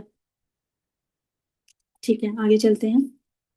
ثم اماتہ فاقبرہ، پھر اس نے موت دی اسے، پھر اس نے قبر دی اسے۔ اب یہاں پہ بھی اللہ کی دیکھیں، اللہ تعالیٰ نے پیچھے بات کی کہ انسان ناشکرا ہے، اور پھر اللہ تعالیٰ اس کو دکھا رہے ہیں کہ چیک کرو تمہاری پیدائش کیسی ہوئی۔ پھر چیک کرو کہ تمہیں اللہ تعالیٰ نے کتنی پلاننگ کے ساتھ بنایا، پیدا کیا، تمہاری زندگی کا سب پلان کیا، پھر تمہیں کس طرح سے ہدایت کی طرف اللہ تعالیٰ نے کہا کہ رہنمائی کی ہے۔ اور پھر شکر کا ایک اور چیز اللہ تعالیٰ یہاں پہ بتا رہے ہیں، اور وہ ہے موت، یعنی موت بھی اللہ کی نعمت میں سے ہے، اور قبر جو ہے وہ بھی اللہ کی نعمت میں سے ہے۔ یعنی اللہ تعالیٰ یہ کہہ رہے ہیں کہ پھر اللہ جو موت دیتا ہے وہ بھی اللہ کی نعمتوں میں سے ہے۔ کیسے، کس طرح ہے موت اللہ کی نعمتوں میں سے؟ یعنی اگر انسان مرے ہی نہیں، اور خاص طور پہ وہ جو مریض ہوتے ہیں جو بہت سالوں سے کسی شدید قسم کی بیماری میں مبتلا ہوتے ہیں، یا سالوں سال سے وہ کومے میں رہتے ہیں اور انہیں جو ہے موت ہی نہیں آ رہی ہوتی ہے، تو وہ کیسے دوسروں کے لیے اذیت کا باعث بن جاتے ہیں نا، جو اسپیشلی جو کومے میں لوگ ہوتے ہیں۔ اب کیا ہے کہ وہ نہ مکمل طور پر زندہ ہیں اور نہ ہی مکمل طور پر انہیں موت آئی ہوئی ہے، تو ایسے لوگ پھر دوسروں کے لیے پریشانی اور اذیت کا باعث ہوتے ہیں۔ تو اللہ تعالیٰ انسان کو، بندے کو جب موت دیتا ہے تو وہ موت دینا بھی بعضوں کا جو ہے وہ نعمت ہوتی ہے۔ انسان کا موت کے ذریعے دنیا کے غموں سے نجات پا جانا، یہ بھی رحمت ہے اللہ کی۔ اور پھر دوسری چیز کیا ہے؟ قبر، یعنی مرنے کے بعد انسان کو جو دفنانے کا یہ حکم دیا گیا ہے، یہ بھی اللہ کی نعمت ہے۔ یعنی اگر مردے کو آپ دیکھیں زمین کے اوپر ہی چھوڑ دیا جاتا، اب کیا ہے، کوئی شخص جس کا انتقال ہو گیا ہے، اب کیا کریں، اس کو ویسے ہی چھوڑ دیا جائے تو کیا ہوگا؟ اسے جانور کھا جائیں گے، یعنی اگر جانور نہ بھی کھائیں تو کیا ہوگا؟ وہ گل سڑ جائے گا، اس میں کیڑے پڑ جائیں گے، کتنی ہر طرف گندگی پھیل جائے گی نا زمین پہ، اس کی وہ جو ہوتا ہے اس کی شکل بدل جائے گی، اس کا حال حلیہ بدل جائے گا۔ تو یہ جو قبر ہے نا، یہ بھی بیسیکلی انسان کی تکریم اور اس کو عزت دینے کے لیے ہے، اس کی تکریم اور عزت کو بحال رکھنے کے لیے اسے قبر میں ڈالا جاتا ہے۔ قبر کیا کرتی ہے؟ انسان کے سارے عیب ڈھانپ لیتی ہے۔ اب جو کچھ بھی ہے وہ انسان اپنے اچھے اور برے کے ساتھ اس قبر میں جو ہے وہ چھپ جاتا ہے۔ ثم اذا شاء انشرہ، پھر جب وہ چاہے گا وہ اسے اٹھا کھڑا کرے گا۔ اب یہاں پہ جو ورڈ ہے انشرہ، یہ نشرہ سے ہے، اور نشرہ وہی اردو کی طرح مطلب ہوتا ہے اس کا کہ نشر کرنا، پھیلانا۔ تو کس لیے اٹھا کر اللہ انسانوں کو میدان حشر میں پھیلا دے گا؟ یہاں پہ یہ بات ہو رہی ہے کہ پھر اللہ جب چاہے گا، وہ جو قبر میں انسان پڑا ہوگا، جب چاہے گا اللہ تعالیٰ اس کو، انسان کو قبر سے نکال کر اپنے سامنے لا کر کھڑا کر لے گا، اور انسان پھر کیا ہوگا؟ تاکہ حساب کتاب ہو سکے، جزا سزا مل سکے۔ تو دراصل انسان کو اپنی ذات کی طرف، یہاں پہ اللہ تعالیٰ جو ہے انسان کو اپنی ذات کی طرف توجہ کرنے کی دعوت دی جا رہی ہے کہ انسان جو ہے وہ اپنی طرف تھوڑا سا دیکھے اور سوچے، اپنی حقیقت کو جانے کہ انسان بیسیکلی چیز کیا ہے، کہاں سے پیدا ہوتا ہے، کہاں سے وہ اس دنیا میں آتا ہے، پھر کیا ہوتا ہے کہ وہ یہاں پہ چند سال گزارتا ہے، پھر اس کو موت دے دی جاتی ہے، پھر اس کو قبر دے دی جاتی ہے، پھر اسے قبر دی جاتی ہے۔ تو انسان اپنی حقیقت کو تو جانے، پھر دیکھے کہ اللہ تعالیٰ نے اس پہ کتنے کتنے احسان کیے ہیں۔ تو ہم نے تو کبھی اس بارے میں سوچا ہی نہیں تھا کہ واقعی موت بھی نعمت ہے۔ ہم تو موت کا ذکر کرنا پسند نہیں کرتے ہیں، اگر کہیں پہ کچھ لوگ بیٹھ کے جس طرح کہتے ہیں نا خوش گپیاں کر رہے ہیں، اور وہاں پہ کوئی ایک شخص موت کا ذکر کر دے تو کتنی بری نگاہوں سے اس کو دیکھا جاتا ہے کہ یہ کیا یہاں پہ منحوس باتیں کر رہا ہے بیٹھ کے، ہم یہاں پہ خوش ہو رہے ہیں اور یہ یہاں پہ منحوس باتیں کر رہا ہے بیٹھ کے، کتنا اس کو برا ٹریٹ کیا جاتا ہے، اس کو برا دیکھا جاتا ہے۔ تو پہلے تو یہ کہ ہم موت کا ذکر ہی نہیں کرتے ہیں، اور پھر دوسری بات کہ اس کو نعمت کون سمجھتا ہے؟ کوئی بھی اس کو نعمت نہیں سمجھتا۔ آپ کسی سے بات کر کے دیکھ لیں، کوئی بھی کم از کم نعمت اس کو نہیں سمجھتا۔ تو ہمیں نہیں پتا ہوتا کہ جس شخص کا وقت آ گیا ہے، اللہ نے اس کو اپنے پاس بلا لیا ہے، اس کے پیچھے کیا حکمت ہے۔ وہ چیز، وہ جو موت ہے اس شخص کے لیے وہ کتنی بڑی نعمت ہے، کتنے غموں سے اور مصیبتوں سے، دنیا کے جو غم اور مصیبتیں ہیں، اللہ نے اس شخص کو نجات دے دی ہے۔ تو یہاں پہ یہ ہے کہ پھر اس کے بعد اس کو قبر میں لٹا دیا جاتا ہے نا، یعنی محفوظ کر دیا جاتا ہے، ایک قسم کا انسان کو قیامت تک دوبارہ اٹھائے جانے تک اس کو قبر کے اندر محفوظ کر دیا ہے۔ تو اگر انسان اللہ کے احسانوں کو دیکھنا چاہے، اس کو یاد رکھنا چاہے، تو وہ کبھی ناشکری نہ کرے، کبھی بھی وہ ناشکرے پن کا مظاہرہ نہ کرے۔ اور ناشکرے پن کے لیے آتا ہے نا کہ ایک جگہ قرآن میں آتا ہے، مفہوم ہے آیت کا، کہ ہماری نشانیوں کا انکار نہیں کرتا مگر ہر وہ شخص جو وعدہ خلافی کرنے والا ہے اور ناشکرا ہے۔ تو یہ بھی اللہ کا بہت بڑا احسان ہے ہمارے اوپر کہ انسان کو یاد دہانی کروائی جا رہی ہے کہ تم کہاں سے ہو، تم بنے کہاں سے ہو، کیسے گندے پانی سے تمہاری اتنی خوبصورت تخلیق ہوئی ہے، اور ایک ہڈیوں والا ایک لیکوڈ سے کیسے اللہ نے ایک ہڈیوں والا مسلز والا انسان بنا ڈالا ہے، اور کیسے اس کو ایک اچھی خوبصورت شکل میں ڈھالا ہے اللہ نے۔ اگر سوچیں کہ اگر ہم نے کبھی اس چیز پہ بھی غور نہیں کیا کہ اگر اللہ ہمیں ہڈیاں نہ دیتا تو کیا ہوتا ہمارا، ہم کتنے عجیب و غریب سے ہوتے نا گوشت کا جو ہے وہ ایک ڈھیر سے ہوتے، تو کیا کر لیتے ہم، اس پہ کچھ بھی نہیں کر سکتے تھے، ہمارے اختیار میں کچھ بھی نہ ہوتا، ہم بس اسی طرح گھوم رہے ہوتے۔ تو کتنی خوبصورت تخلیق ہے ہماری، کہاں مطلب کوئی بھی انسان یہ نہیں کہہ سکتا۔ دیکھیں دوسری چیزیں جو دنیا میں ہوتی ہیں نا، ہم ان پہ کمنٹ کر رہے ہوتے ہیں کہ اچھا اگر یہ ایسے اور ایسے ہوتا نا تو زیادہ بہتر ہوتا، اگر یہ چیز اس طرح نہیں اس طرح ہوتی نا تو زیادہ خوبصورت لگتی، لیکن انسان جو ہے وہ اپنے بارے میں یہ نہیں کہتا کہ اچھا میرے 2 ہاتھ ہیں، اگر 3 ہوتے تو بہتر ہوتا، میں زیادہ چیزیں اٹھا سکتا، میں ایک وقت میں زیادہ کام کر سکتا، یا میرے پاس اگر کانوں کے ساتھ بھی آنکھیں ہوتی تو میں ایک وقت میں سائڈ پہ بھی دیکھ لیتا، سامنے تو نظر آ ہی رہا ہے تو سائڈ پہ بھی مجھے نظر آ جاتا۔ یہ باتیں یا کرتے یا ہوئے یہ کسی کو نہیں سنا سوری جی۔ سوری آپ کو انٹرپٹ کر دیا، یہ بھی نا کہ ہم 2 پیروں پہ چلتے ہیں وقار کے ساتھ، ہم جانوروں کی طرح چاروں ہاتھ پہ۔ بالکل بالکل، بہت خوبصورت پوائنٹ ہے یہ بھی۔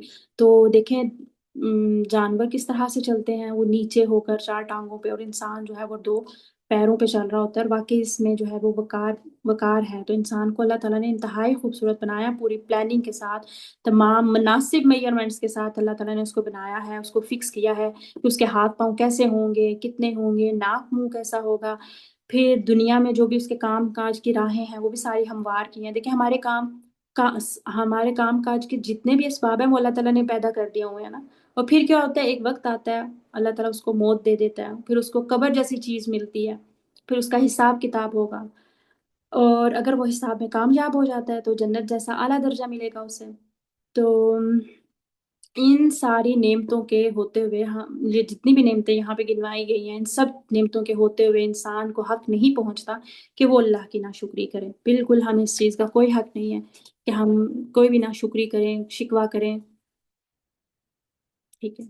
کلا لما یقض ما امر، ہرگز نہیں، ابھی تک نہیں اس نے پورا کیا جو اس نے حکم دیا تھا، یعنی ہرگز نہیں، اس نے وہ پورا ہی نہیں کیا جو اللہ نے اسے پورا کرنے کے لیے کہا تھا، یعنی جو کچھ بھی اللہ نے انسان کو دیا ہے، اگر انسان اس کی قدر نہیں کرتا تو یہ سب اللہ کی ناشکری ہے۔ فَلْيَنظُرِ الْإِنسَانُ إِلَّا طَعَامِهِ، پھر دوبارہ اللہ تعالیٰ انسان کو دعوت دے رہے ہیں کہ اپنے کھانے کی طرف دیکھے، بس چاہیے کہ دیکھے انسان اپنے کھانے کی طرف، کیا کہ انسان کو جو ہے اللہ تعالیٰ نے تخلیق کرنے کے بعد کیا کیا کہ اس کے کھانے پینے کی چیزیں بھی پیدا کر دی، یعنی اگر اللہ تعالیٰ نے بتایا کہ تمہیں اگر شکر گزار ہونا ہے تو اپنے کھانے پینے کی چیزوں کی طرف ہی دیکھ لو، ان نعمتوں کو ہی دیکھو، کہ وہ جو لقمہ جو ہم منہ میں لے کر جاتے ہیں اس کو ہم ذرا نظر بھر کر دیکھتے ہیں، اور ہم نے کبھی سوچا ہے کہ یہ کھانا کہاں سے آیا ہے، کس طرح سے یہ زمین نے اگایا ہوگا، کس طرح آسمان سے پانی اللہ نے انڈیلا اور پھر زمین نے جو ہے وہ سب کچھ اگایا۔ تو ہم تو موسٹلی جلدی جلدی کھانا کھا رہے ہوتے ہیں اور بالکل سوچنے سمجھنے کا تو ٹائم ہی نہیں ہوتا۔ ٹھیک ہے، انا صببنا الماء صبا، یعنی بے شک ہم انڈیلا پانی ہم نے خوب انڈیلا، یعنی یہ جو کھانا انسان کھا رہا ہے اس کو زمین سے نکالنے کے لیے اللہ نے آسمان سے پانی بھیجا، ثم شققنا الارض شقا، پھر پھاڑ دی ہم نے زمین خوب پھاڑنا، یعنی یہ جو نباتات ہیں یہ اگانے کے لیے کس طرح سے پہلے ہم بیج ڈالتے ہیں نا، پھر کیا ہوتا ہے وہ جو بیج اور گٹھلیاں ہوتی ہیں وہ پھٹ جاتی ہیں اور ان کے اندر سے وہ ایک نکلتا ہے، پھر زمین جو ہے اس کو، پھر جو زمین ہے جو مٹی ہے وہ اس کو جگہ دیتی ہے کہ وہ اس سے باہر آئے، اور پھر وہ جو چھوٹے چھوٹے پودے ہیں وہ باہر آتے ہیں۔ تو کتنا یہ پلانڈ ہے سارا سسٹم، کتنا خوبصورت ہے، اگر ہم واقعی میں ان چیزوں کو دیکھیں تو واقعی کتنا یہ سب کچھ کتنا خوبصورت ہے، کتنا خوبصورت سسٹم ہے۔ فَأَنبَتْنَا فِيهَا حَبًّا، اور پھر اگایا ہم نے اس میں سے غلہ، یعنی یہاں پہ یہی جو اناج ہوتا ہے چاول گندم وغیرہ اس کی یہاں پہ بات ہوئی ہے کہ پھر ہم نے وہ اگایا، اور باقی یہ جو چاول روٹی ہوتے ہیں یہ تو بالکل ہمارا مین میل ہوتے ہیں نا، اگر کوئی بھی چیز ان میں سے مسنگ ہو، روٹی ہی نہ ہو، صرف سالن ہو یا صرف سیلڈ ہو تو ہم لگتا نہیں ہے کہ ہماری بھوک اتر گئی ہے، ہم فل محسوس نہیں کرتے نا۔ تو صرف یہ جو غلہ ہے یہ بھی بہت بڑی نعمت ہے اللہ کی. وعنبا وقضبا، اور انگور اور ترکاری. پچھلی جو آیات تھیں سورج تھیں ان میں بھی انگور کا ذکر کیا گیا تھا. یہ جنت کے فروٹس میں سے ہے نا، انگور جو ہے وہ جنت میں بھی پایا جائے گا. اور یہ جو قطبہ ہے یہ کوئی ایسی ویجیٹیبلز ہوتی ہیں جیسے کھیرا ہو گیا یا ترکاری ہو گئی نا، ایسی سبزیاں جو کچی کھائی جا سکتی ہیں، ان کے لیے یہ ورڈ آتا ہے. وزیتون ونخلا، اور زیتون اور کھجور. وحدائق غلبا، اور باغات گھنے گھنے باغات. غلبہ جو ہے وہ باغ ہوتے ہیں جس میں بہت زیادہ درخت ہوتے ہیں، جن کی شاخیں جو ہیں وہ ایک دوسرے کے اندر گھسے ہوئی ہوتی ہیں اور پراپر جو سورج کی روشنی ہے وہ نیچے نہیں پہنچ رہی ہوتی ہے. وہ فاکہۃ وابا، اور پھل اور چارہ. جو فاکہۃ ہے نا، یہ فاکہہ آتا ہے فریش اینڈ ڈرائی فروٹ دونوں کے لیے آتا ہے، اور ابا جو ہوتا ہے وہ خضر و گھاس، یعنی ایسی گھاس جو جانور وغیرہ جو ہوتے ہیں وہ چرتے ہیں ان کے لیے، یعنی یہ مویشیوں کے لیے فروٹس ہیں نا.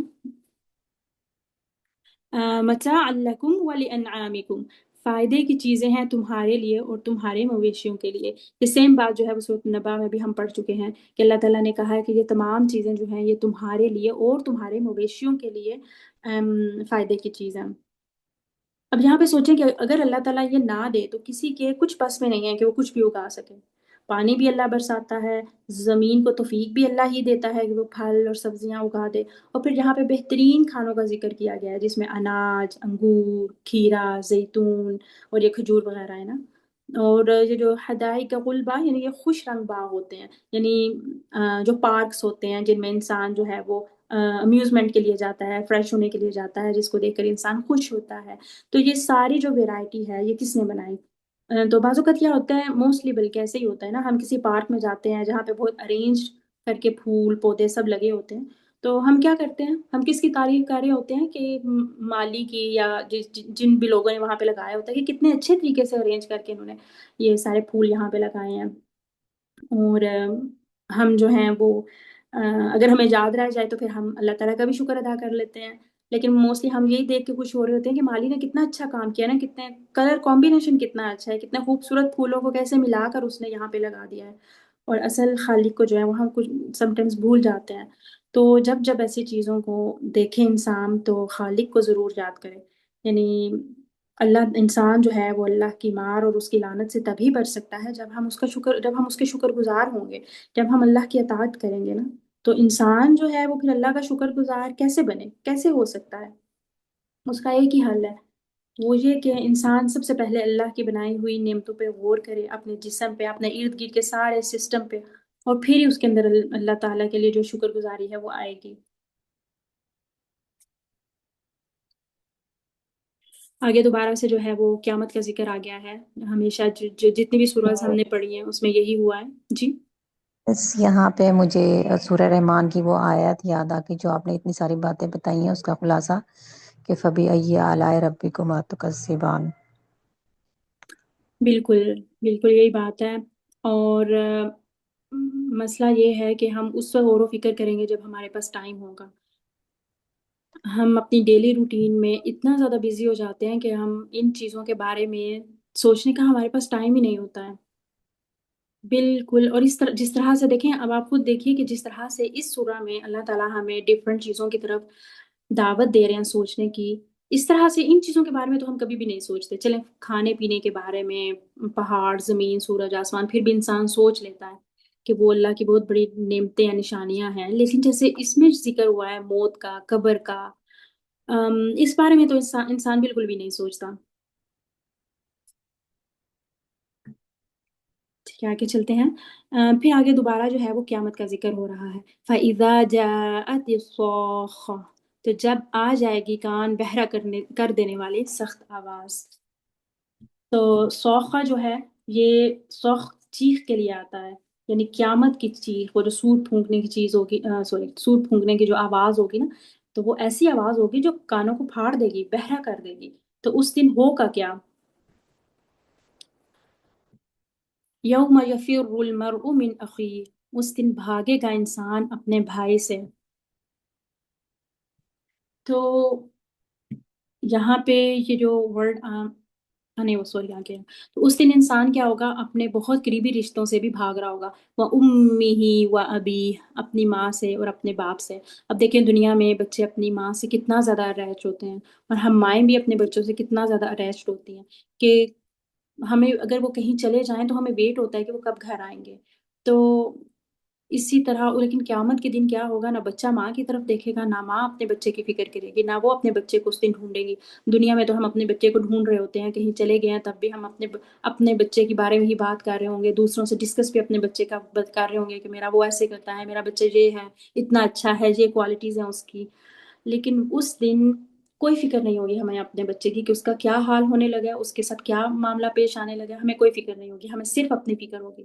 اور اسی طرح بچوں کو بھی اپنی ماں کی فکر نہیں ہوگی کہ ہماری ماں کے ساتھ آج کیا پیش آنے لگا ہے، وہ بھی اپنی فکر میں ہی ہوگا. وَصَاحِبَتِهِ وَبَنِيهِ، اور اپنی بیوی سے اور اپنے بیٹوں سے. یہ جو صاحبہ کا لفظ ہے نا، اس کا مطلب ہوتا ہے ساتھ رہنے والے، یعنی بیوی. تو انسان جو ہے وہ قریب ترین رشتوں سے بھی بھاگے گا اس دن، کوئی پرواہ نہیں کرے گا. تو وجہ کیا ہوگی اس کی، وہ کیوں بھاگے گا اپنے قریب ترین رشتوں سے؟ اس کو بھی اللہ تعالیٰ نے جو ہے آگے ہی بتا دیا ہے. لِكُلِّ امْرِئٍ مِّنْهُمْ يَوْمَئِذٍ شَأْنٌ يُغْنِيهِ، واسطے ہر شخص کے ان میں سے اس دن ایسی حالت ہوگی جو بے پرواہ کر دے گی اسے. یعنی انسان کو اس دن اپنی ہی ایسی مصیبت پڑی ہوئی ہوگی کہ وہ اسے دوسروں سے بے نیاز کر دے گی. جو شأن ہے نا، اس کا مطلب ہے افیئر، کنسرن، یعنی کسی کو کسی دوسرے کا بالکل بھی کوئی کنسرن نہیں ہوگا. ہر کوئی جو ہے وہ اپنا اپنا اس دن، ہر کسی کو صرف اپنی فکر پڑی ہوگی، اپنی ہی وہ مصیبت میں مبتلا ہوگا، اس کو دوسروں کی پرواہ ہی نہیں ہوگی. قیامت کے دن انسان کو اپنی اتنی فکر ہوگی کہ وہ دوسروں کے بارے میں نہ تو کوئی بات اسے یاد رہے گی، نہ ہی اسے ہوش اور فکر رہے گی. تو دنیا میں تو وہی بات ہے کہ ہم اپنے بچوں کو، شوہر کو، والدین کو کوئی مسئلہ ہو یا پریشانی ہو تو کیا ہوتا ہے، ہم خود کتنے پریشان ہو جاتے ہیں. ہم خود کہہ رہے ہوتے ہیں کہ میری تو نیندیں ہی اڑ گئی ہیں، فلاں شخص جو ہے میرا وہ اتنا بیمار ہے کہ نیندیں اڑ گئی ہیں. بچہ ہمارا بیمار ہو جائے، ہمارے پیرنٹس میں سے کوئی بیمار ہو جائے تو ہمیں چین نہیں مل رہا ہوتا. تو لیکن قیامت کا جو دن ہے وہ ایسا شدید دن ہوگا کہ انسان کا اپنا حال ایسا ہوگا کہ وہ ہر کسی کو بھول جائے گا. تو اس کے بارے میں ایک حدیث بھی آتی ہے نا کہ انسان کا حال اس دن کیسا ہوگا، کہ رسول اللہ صلی اللہ علیہ وسلم نے فرمایا کہ قیامت کے دن انسان جو ہے وہ ننگے بدن اور یعنی بے لباس اٹھائے جائیں گے، کپڑے نہیں ہوں گے کسی کے پاس، یعنی کسی کے جسم پہ جو ہے اس دن کپڑے نہیں ہوں گے، اور نہ پاؤں میں کوئی جوتا ہوگا، پاؤں بھی ننگے ہوں گے اور بغیر ختنہ کے ہوں گے. تو حضرت عائشہ ہیں، انہوں نے کہا کہ یا رسول اللہ پھر تو ہمیں بہت شرم آئے گی کہ جب لوگ ہماری طرف دیکھیں گے. تو آپ صلی اللہ علیہ وسلم نے فرمایا کہ عائشہ اس دن ہوش کس کو ہوگا، یعنی اس بات کا ہوش ہی کہاں ہوگا کہ کوئی کسی کی طرف دیکھے اور کچھ سوچے اور کچھ کہہ سکے.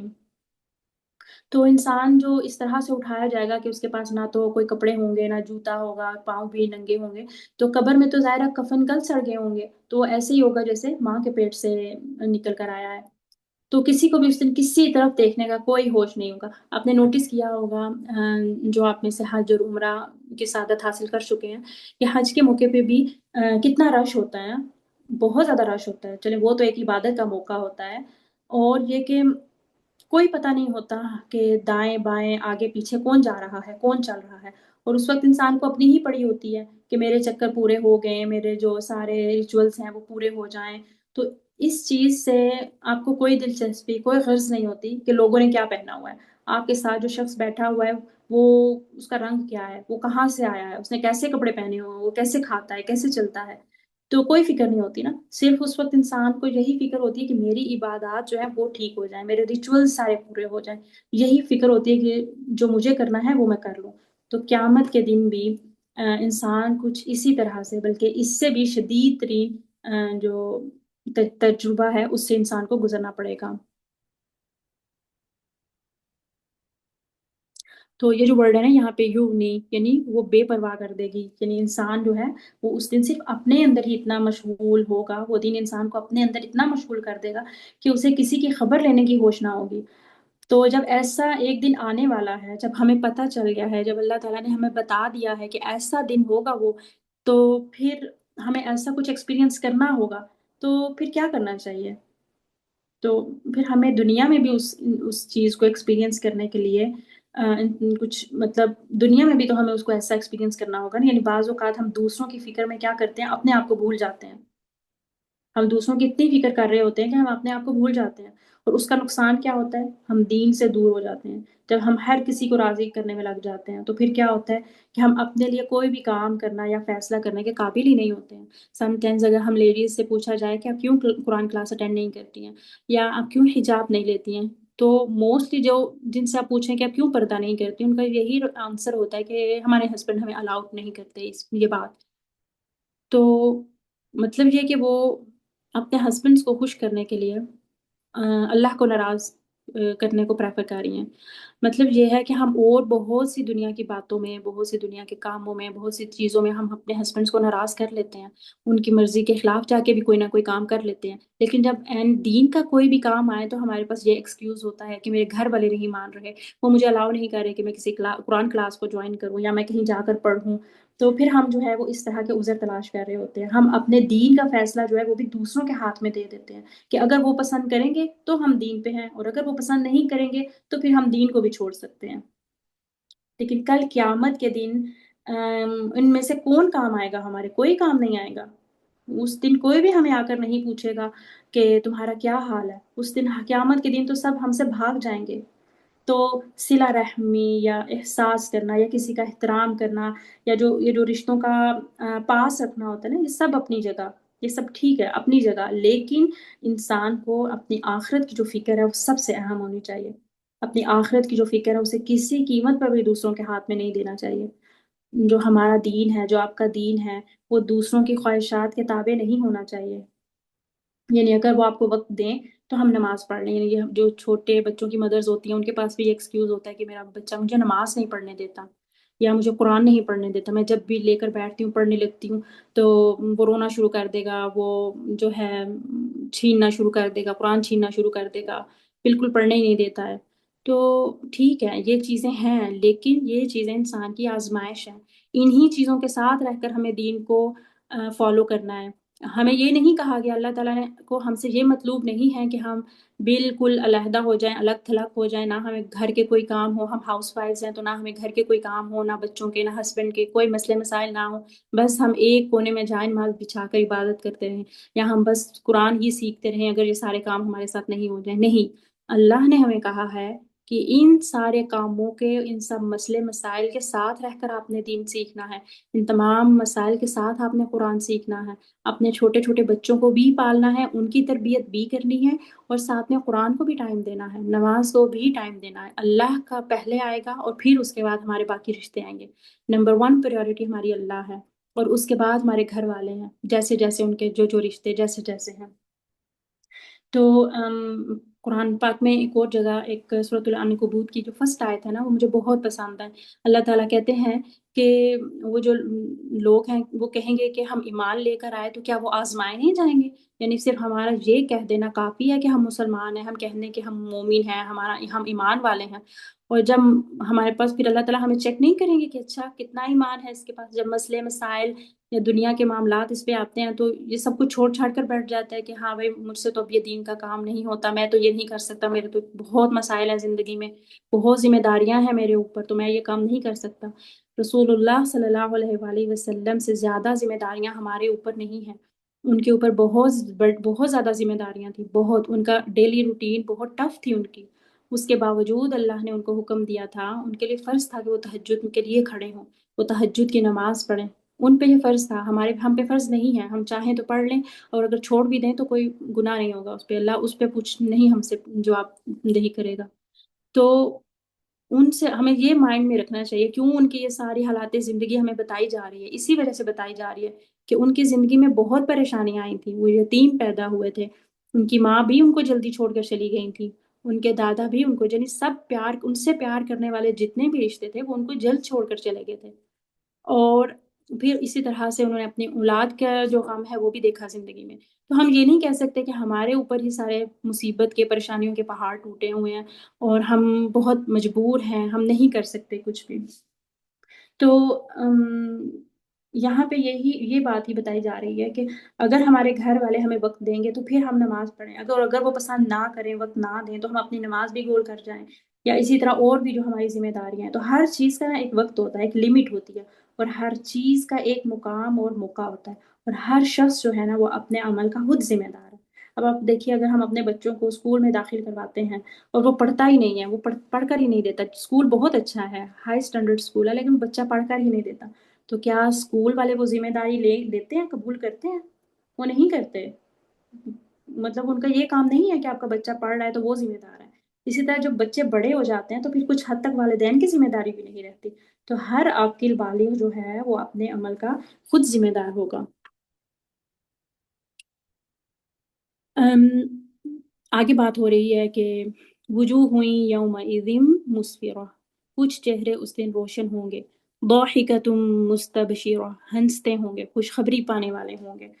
تو وہ دن کیسا ہوگا؟ یعنی اس دن کچھ چہرے تو بہت روشن، چمکتے دمکتے، ہنستے مسکراتے خوش ہوں گے، تو جو مؤمنین ہوں گے ان کے جسم سے نور بھی پھوٹ رہا ہوگا، اور وہ نور جو ہے وہ پھوٹ کر ہر طرف پھیل رہا ہوگا۔ اور جبکہ اس کے برعکس کیا ہوگا؟ کچھ چہرے ایسے ہوں، خاک آلود ہوں گے، وہ لوگ میلے کچیلے ہوں گے، ان کے جسم پہ جو ہے وہ گرد و غبار اور مٹی پڑی ہوئی ہوگی، خستہ حال ہوں گے وہ۔ وجوہ ہوئی یومئذ علیہا غبرہ، یعنی کچھ چہرے اس دن کیا ہوگا؟ ان پہ غبار پڑا ہوا ہوگا۔ ترہقها قطرہ، چھا رہی ہوگی ان پہ سیاہی۔ یہ جو ورڈ ہے نا ترہقها، رہقہ، یعنی اس کا مطلب ہے زبردستی چھا جانا، یعنی کچھ چہرے تو چمک رہے ہوں گے اور کچھ چہرے ایسے ہوں گے کہ ان کے اوپر سیاہی ہوگی، کالے ہوں گے، وہ دھوئیں اور غبار سے اٹے ہوئے ہوں گے اور خستہ حال ہوں گے۔ گرد و غبار اور کالک جو ہے وہ انسان کے اپنے اعمال کی وجہ سے ہوگی، یہ جو ساری کالک اس کے چہرے پہ نظر آ رہی ہوگی اس دن، اور جو گرد و غبار ہوگا وہ اپنے اعمال کی وجہ سے ہوگا۔ تو دیکھیں کیسے ہم نے لاسٹ سورہ میں بھی پڑھا تھا کہ انسان جو ہے نا، جیسے موت کا اس کا پروسیس شروع ہوگا تو اس کو ساتھ ساتھ پتہ چل رہا ہوگا، یا تو اسے خوشخبریاں مل رہی ہوں گی یا اسے برا بھلا کہا جا رہا ہوگا۔ اولئک هم الکفرۃ الفجرہ، یہی لوگ ہیں، وہ کافر ہیں، وہ فاجر ہیں۔ یعنی کون لوگ ہیں جن کا یہ حال ہوگا، جن کے اوپر گرد و غبار اور وہ سارا ہوگا؟ کہ وہ کافر اور فاجر لوگ ہوں گے۔ کافرہ جو ہے نا، یہ کافر کی جمع ہے، اور فاجرہ یعنی فاجر کی جمع، یعنی کافر جو ہے وہ اعتقاد سے ہے، اور فاجر جو ہے وہ عمل سے۔ کافر جو ہے اس نے تو بالکل ہر چیز کا انکار کر دیا نا، اور فاجر کون ہے؟ عمل سے، یعنی جو لوگ اپنے ایمان میں یا پھر اپنے عمل میں اس معیار پہ پورے نہیں اترے، تو پھر ان کا یہ انجام ہوگا۔ اور جو فاجر ہے یعنی وہ کھلم کھلا برائیاں کرنا، جو لوگ ناشکرے ہوں گے تو ان کا یہ انجام ہوگا۔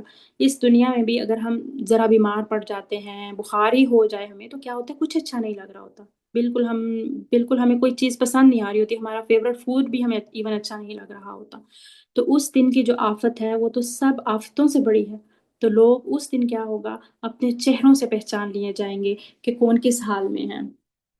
تو یہ جو سورہ ہے اس سے ہمیں بہت کچھ سیکھنے کو ملا ہے، اللہ تعالیٰ کی بہت سی نشانیوں پہ غور کرنے کا ہمیں پتہ چلا ہے، اور ہمیں یہ پتہ چلا ہے کہ اللہ کے ہاں جو ہے وہ قدر و قیمت کس کی ہے، یعنی اللہ کے ہاں اللہ کی طرف دوڑ کر آنے والوں کی ہے۔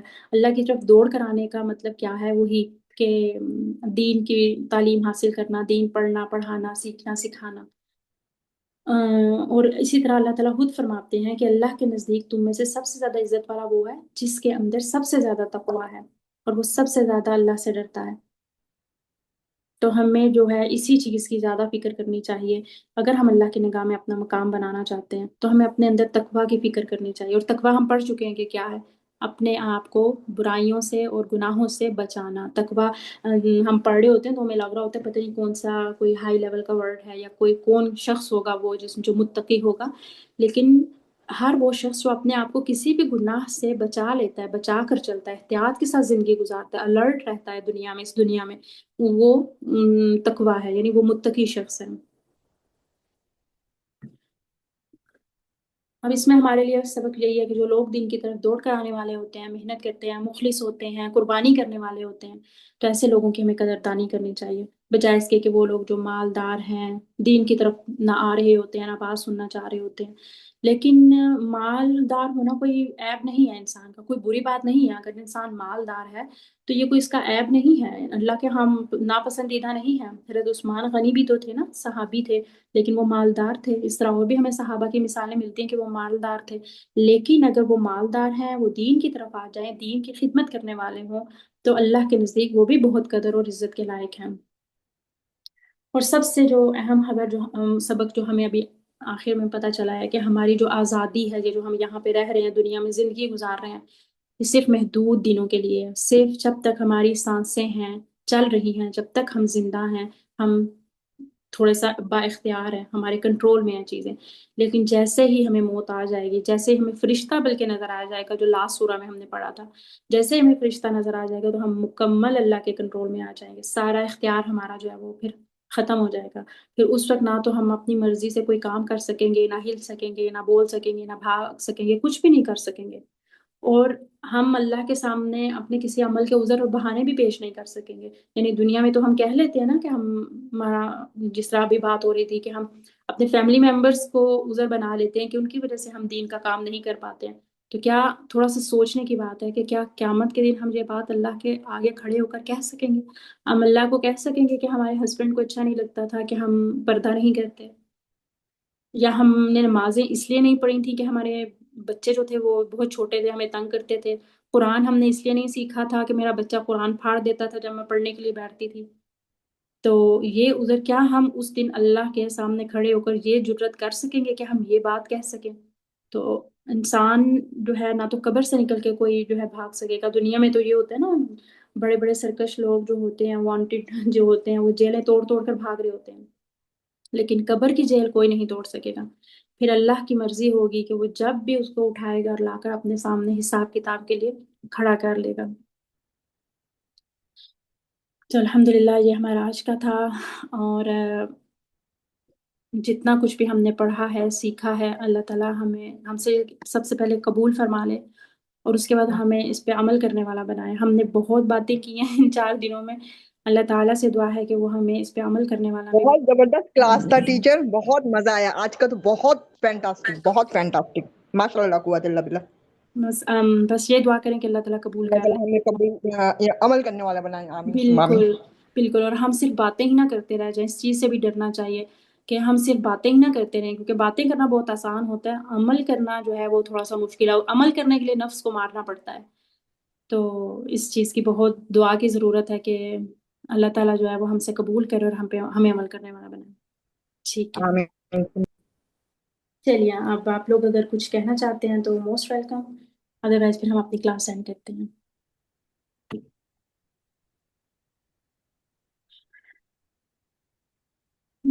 چلیے ٹھیک ہے، پھر میں دعا پڑھتی ہوں۔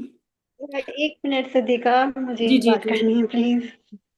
ہاں مجھے میری آواز کلیئر آ رہی ہے آپ کو؟ میرے پاس تھوڑا جی جی انٹرنیٹ کا بالکل، ایشو ہے۔ نہیں آپ کی آواز آ رہی ہے، آپ بات کیجیے۔ جی مجھے یہ کہنا تھا ابھی بیچ میں، کیونکہ میرے پاس انٹرنیٹ پرابلم ہے تو میں صحیح سے سن نہیں سکی تھی۔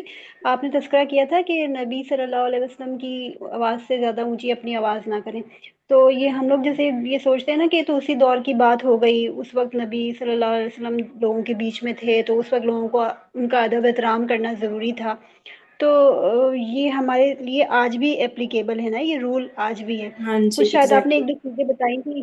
ایک دو چیزیں بتائی تھیں تو وہ تھوڑا سا مجھے پلیز بتا دیں۔ اور جی میں مطلب ایسے رپیٹ ہی ہے کر کہ جو دیتی ہوں، حدیث آ گئی ہمارے، جی جی پلیز۔ میں رپیٹ کر دیتی ہوں۔ جی بالکل، یہ جو آیت ہے یہ آج کے لیے بھی اپلیکیبل ہے، آج کے دور کے لیے بھی۔ یعنی یہ ایسے ہی ہے نا کہ سنت کے مطابق جو بھی ہماری رائے ہے ہم اس کو مقدم نہ کریں، یعنی جب ہمیں کوئی صحیح حدیث پتہ چل جاتی ہے یا ہمیں کسی سنت کے بارے میں پتہ چل جاتا ہے کہ یہ عمل سنت ہے اور یہ عمل سنت نہیں ہے، تو پھر ہمیں اپنی خواہشات کو، اپنی روایات کو، یا جو ہمارا سوسائٹی میں چل رہا ہوتا ہے، ہمارے معاشرتی رواج جو ہوتے ہیں، ان کو پھر ہمیں ترجیح نہیں دینی چاہیے، ان کو پھر ہمیں فوراً سائڈ پہ کر دینا چاہیے جب ہمیں ایک چیز کا پتہ چل جاتا ہے کہ یہ سنت کے خلاف عمل ہے۔ اسی طرح اگر انسان اپنی رائے کو سنت سے اوپر رکھتا ہے تو وہ بھی وہی بات ہو جاتی ہے کہ وہ اپنی بات جو ہے وہ رسول اللہ کی آواز سے بلند کر رہا ہے، سوری اپنی آواز ان کی آواز سے بلند کر رہا ہے۔ اسی طرح اگر کوئی حدیث ہمارے سامنے آ جاتی ہے تو اسے بھی ہمیں پہلے تو بہت عاجزی کے ساتھ سننا چاہیے اور پھر اس کو ماننا چاہیے، تکبر نہیں کرنا چاہیے کہ نہیں بھائی یہ تو آج کل ہو ہی نہیں سکتا، بہت مشکل ہے، کیسے کریں وغیرہ وغیرہ۔ اسی طرح جو سیرت ہے یا حدیث ہے ان پر مذاق یا غیر سنجیدہ گفتگو نہیں کرنا، اور یہ تو بہت کامن ہے نا آج کل سوشل میڈیا پہ، تو بہت ہی زیادہ یہ ایزی ہے، جس کا جو دل چاہتا ہے وہ کہہ دیتا ہے۔ اور جی، اور ایک اور جی جی ایک نیا فتنہ کھڑا ہو رہا ہے، نوجوان نسل بہت ساری احادیث سے تائب ہو رہی ہے کہ یہ صحیح حدیث نہیں ہے۔ بہت سارے مطلب مجھ سے ایک نوجوان بچے نے سوال کیا میری فیملی میں سے کہ ایک حدیث کے بارے میں نے کہا بیٹا دیکھو یہ آپ کا دل گواہی دے گا اس چیز، خیر وہ ایک لمبی بات ہے، وہ بات میں نہیں جانا چاہوں گی، لیکن یہ ایک فتنہ کھڑا ہو رہا ہے، تو آپ اس پہ بھی کام کرنے کی کوشش کریں کہ اپنے بچوں کو پھر اسٹک کریں حدیث کے ساتھ۔ جی بالکل، وہ یہی بات ہے نا، پھر ہمیں اپنے بچوں کو قرآن و سنت کے طرف ان کو راغب کرنا پڑے گا، بہت چھوٹی عمر سے ہی ہمیں یہ بات ان کو کلیئر کرنی پڑے گی کہ جو بھی بات تم تک پہنچتی ہے، جو حکم یا کوئی بھی چیز تم تک پہنچتا ہے، تو سب سے پہلے ہم اسے کیسے چیک کریں گے؟ ہم دیکھیں گے کہ قرآن میں اس کے بارے میں کیا کہا گیا ہے۔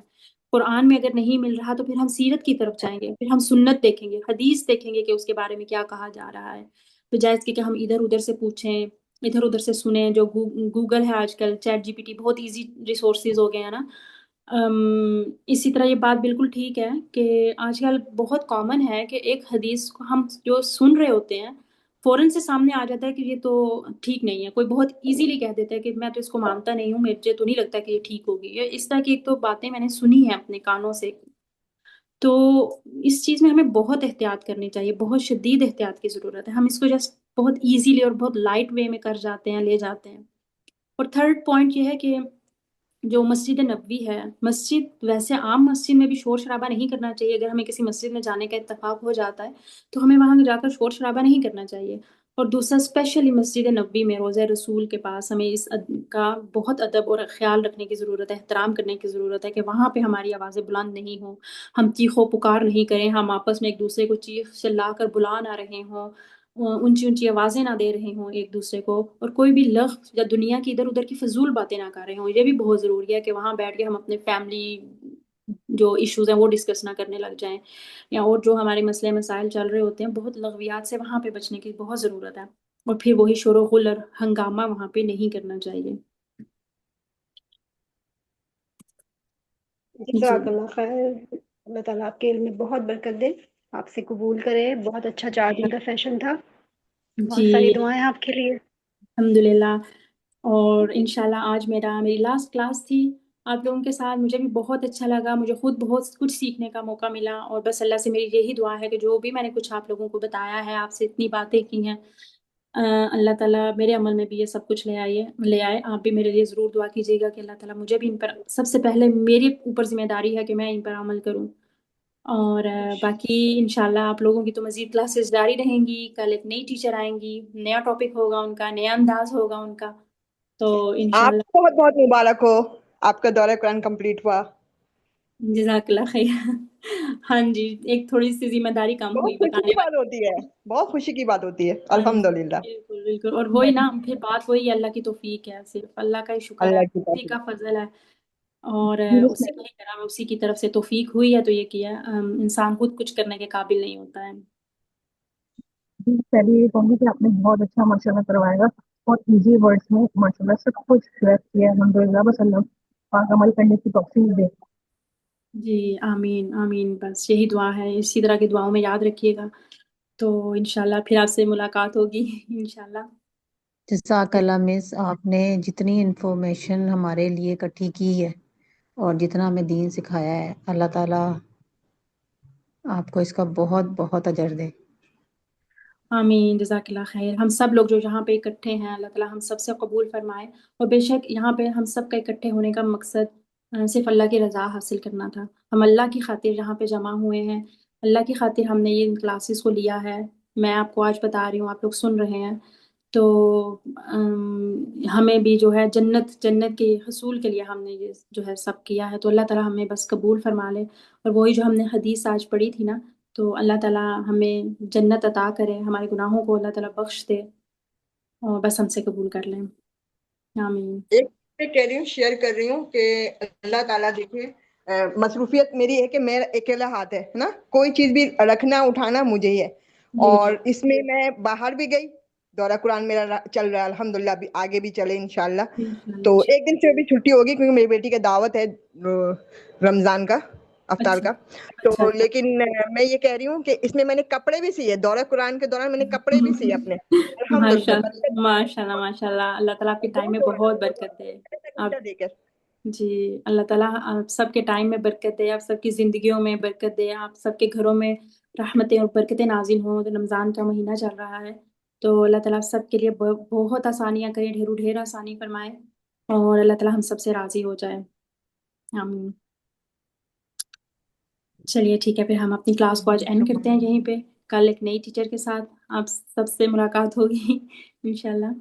اللہم انی اسألک حسن الخاتمہ، اللہم ارزقنی توبة نصوحا قبل الموت، ربنا تقبل منا إنك أنت السميع العليم وتب علينا إنك أنت التواب الرحيم، سبحانك اللهم وبحمدك أشهد أن لا إله إلا أنت أستغفرك وأتوب إليك۔ السلام علیکم ورحمۃ اللہ وبرکاتہ۔ وعلیکم السلام وعلیکم ورحمۃ اللہ وعلیکم وبرکاتہ۔ السلام وبرکاتہ۔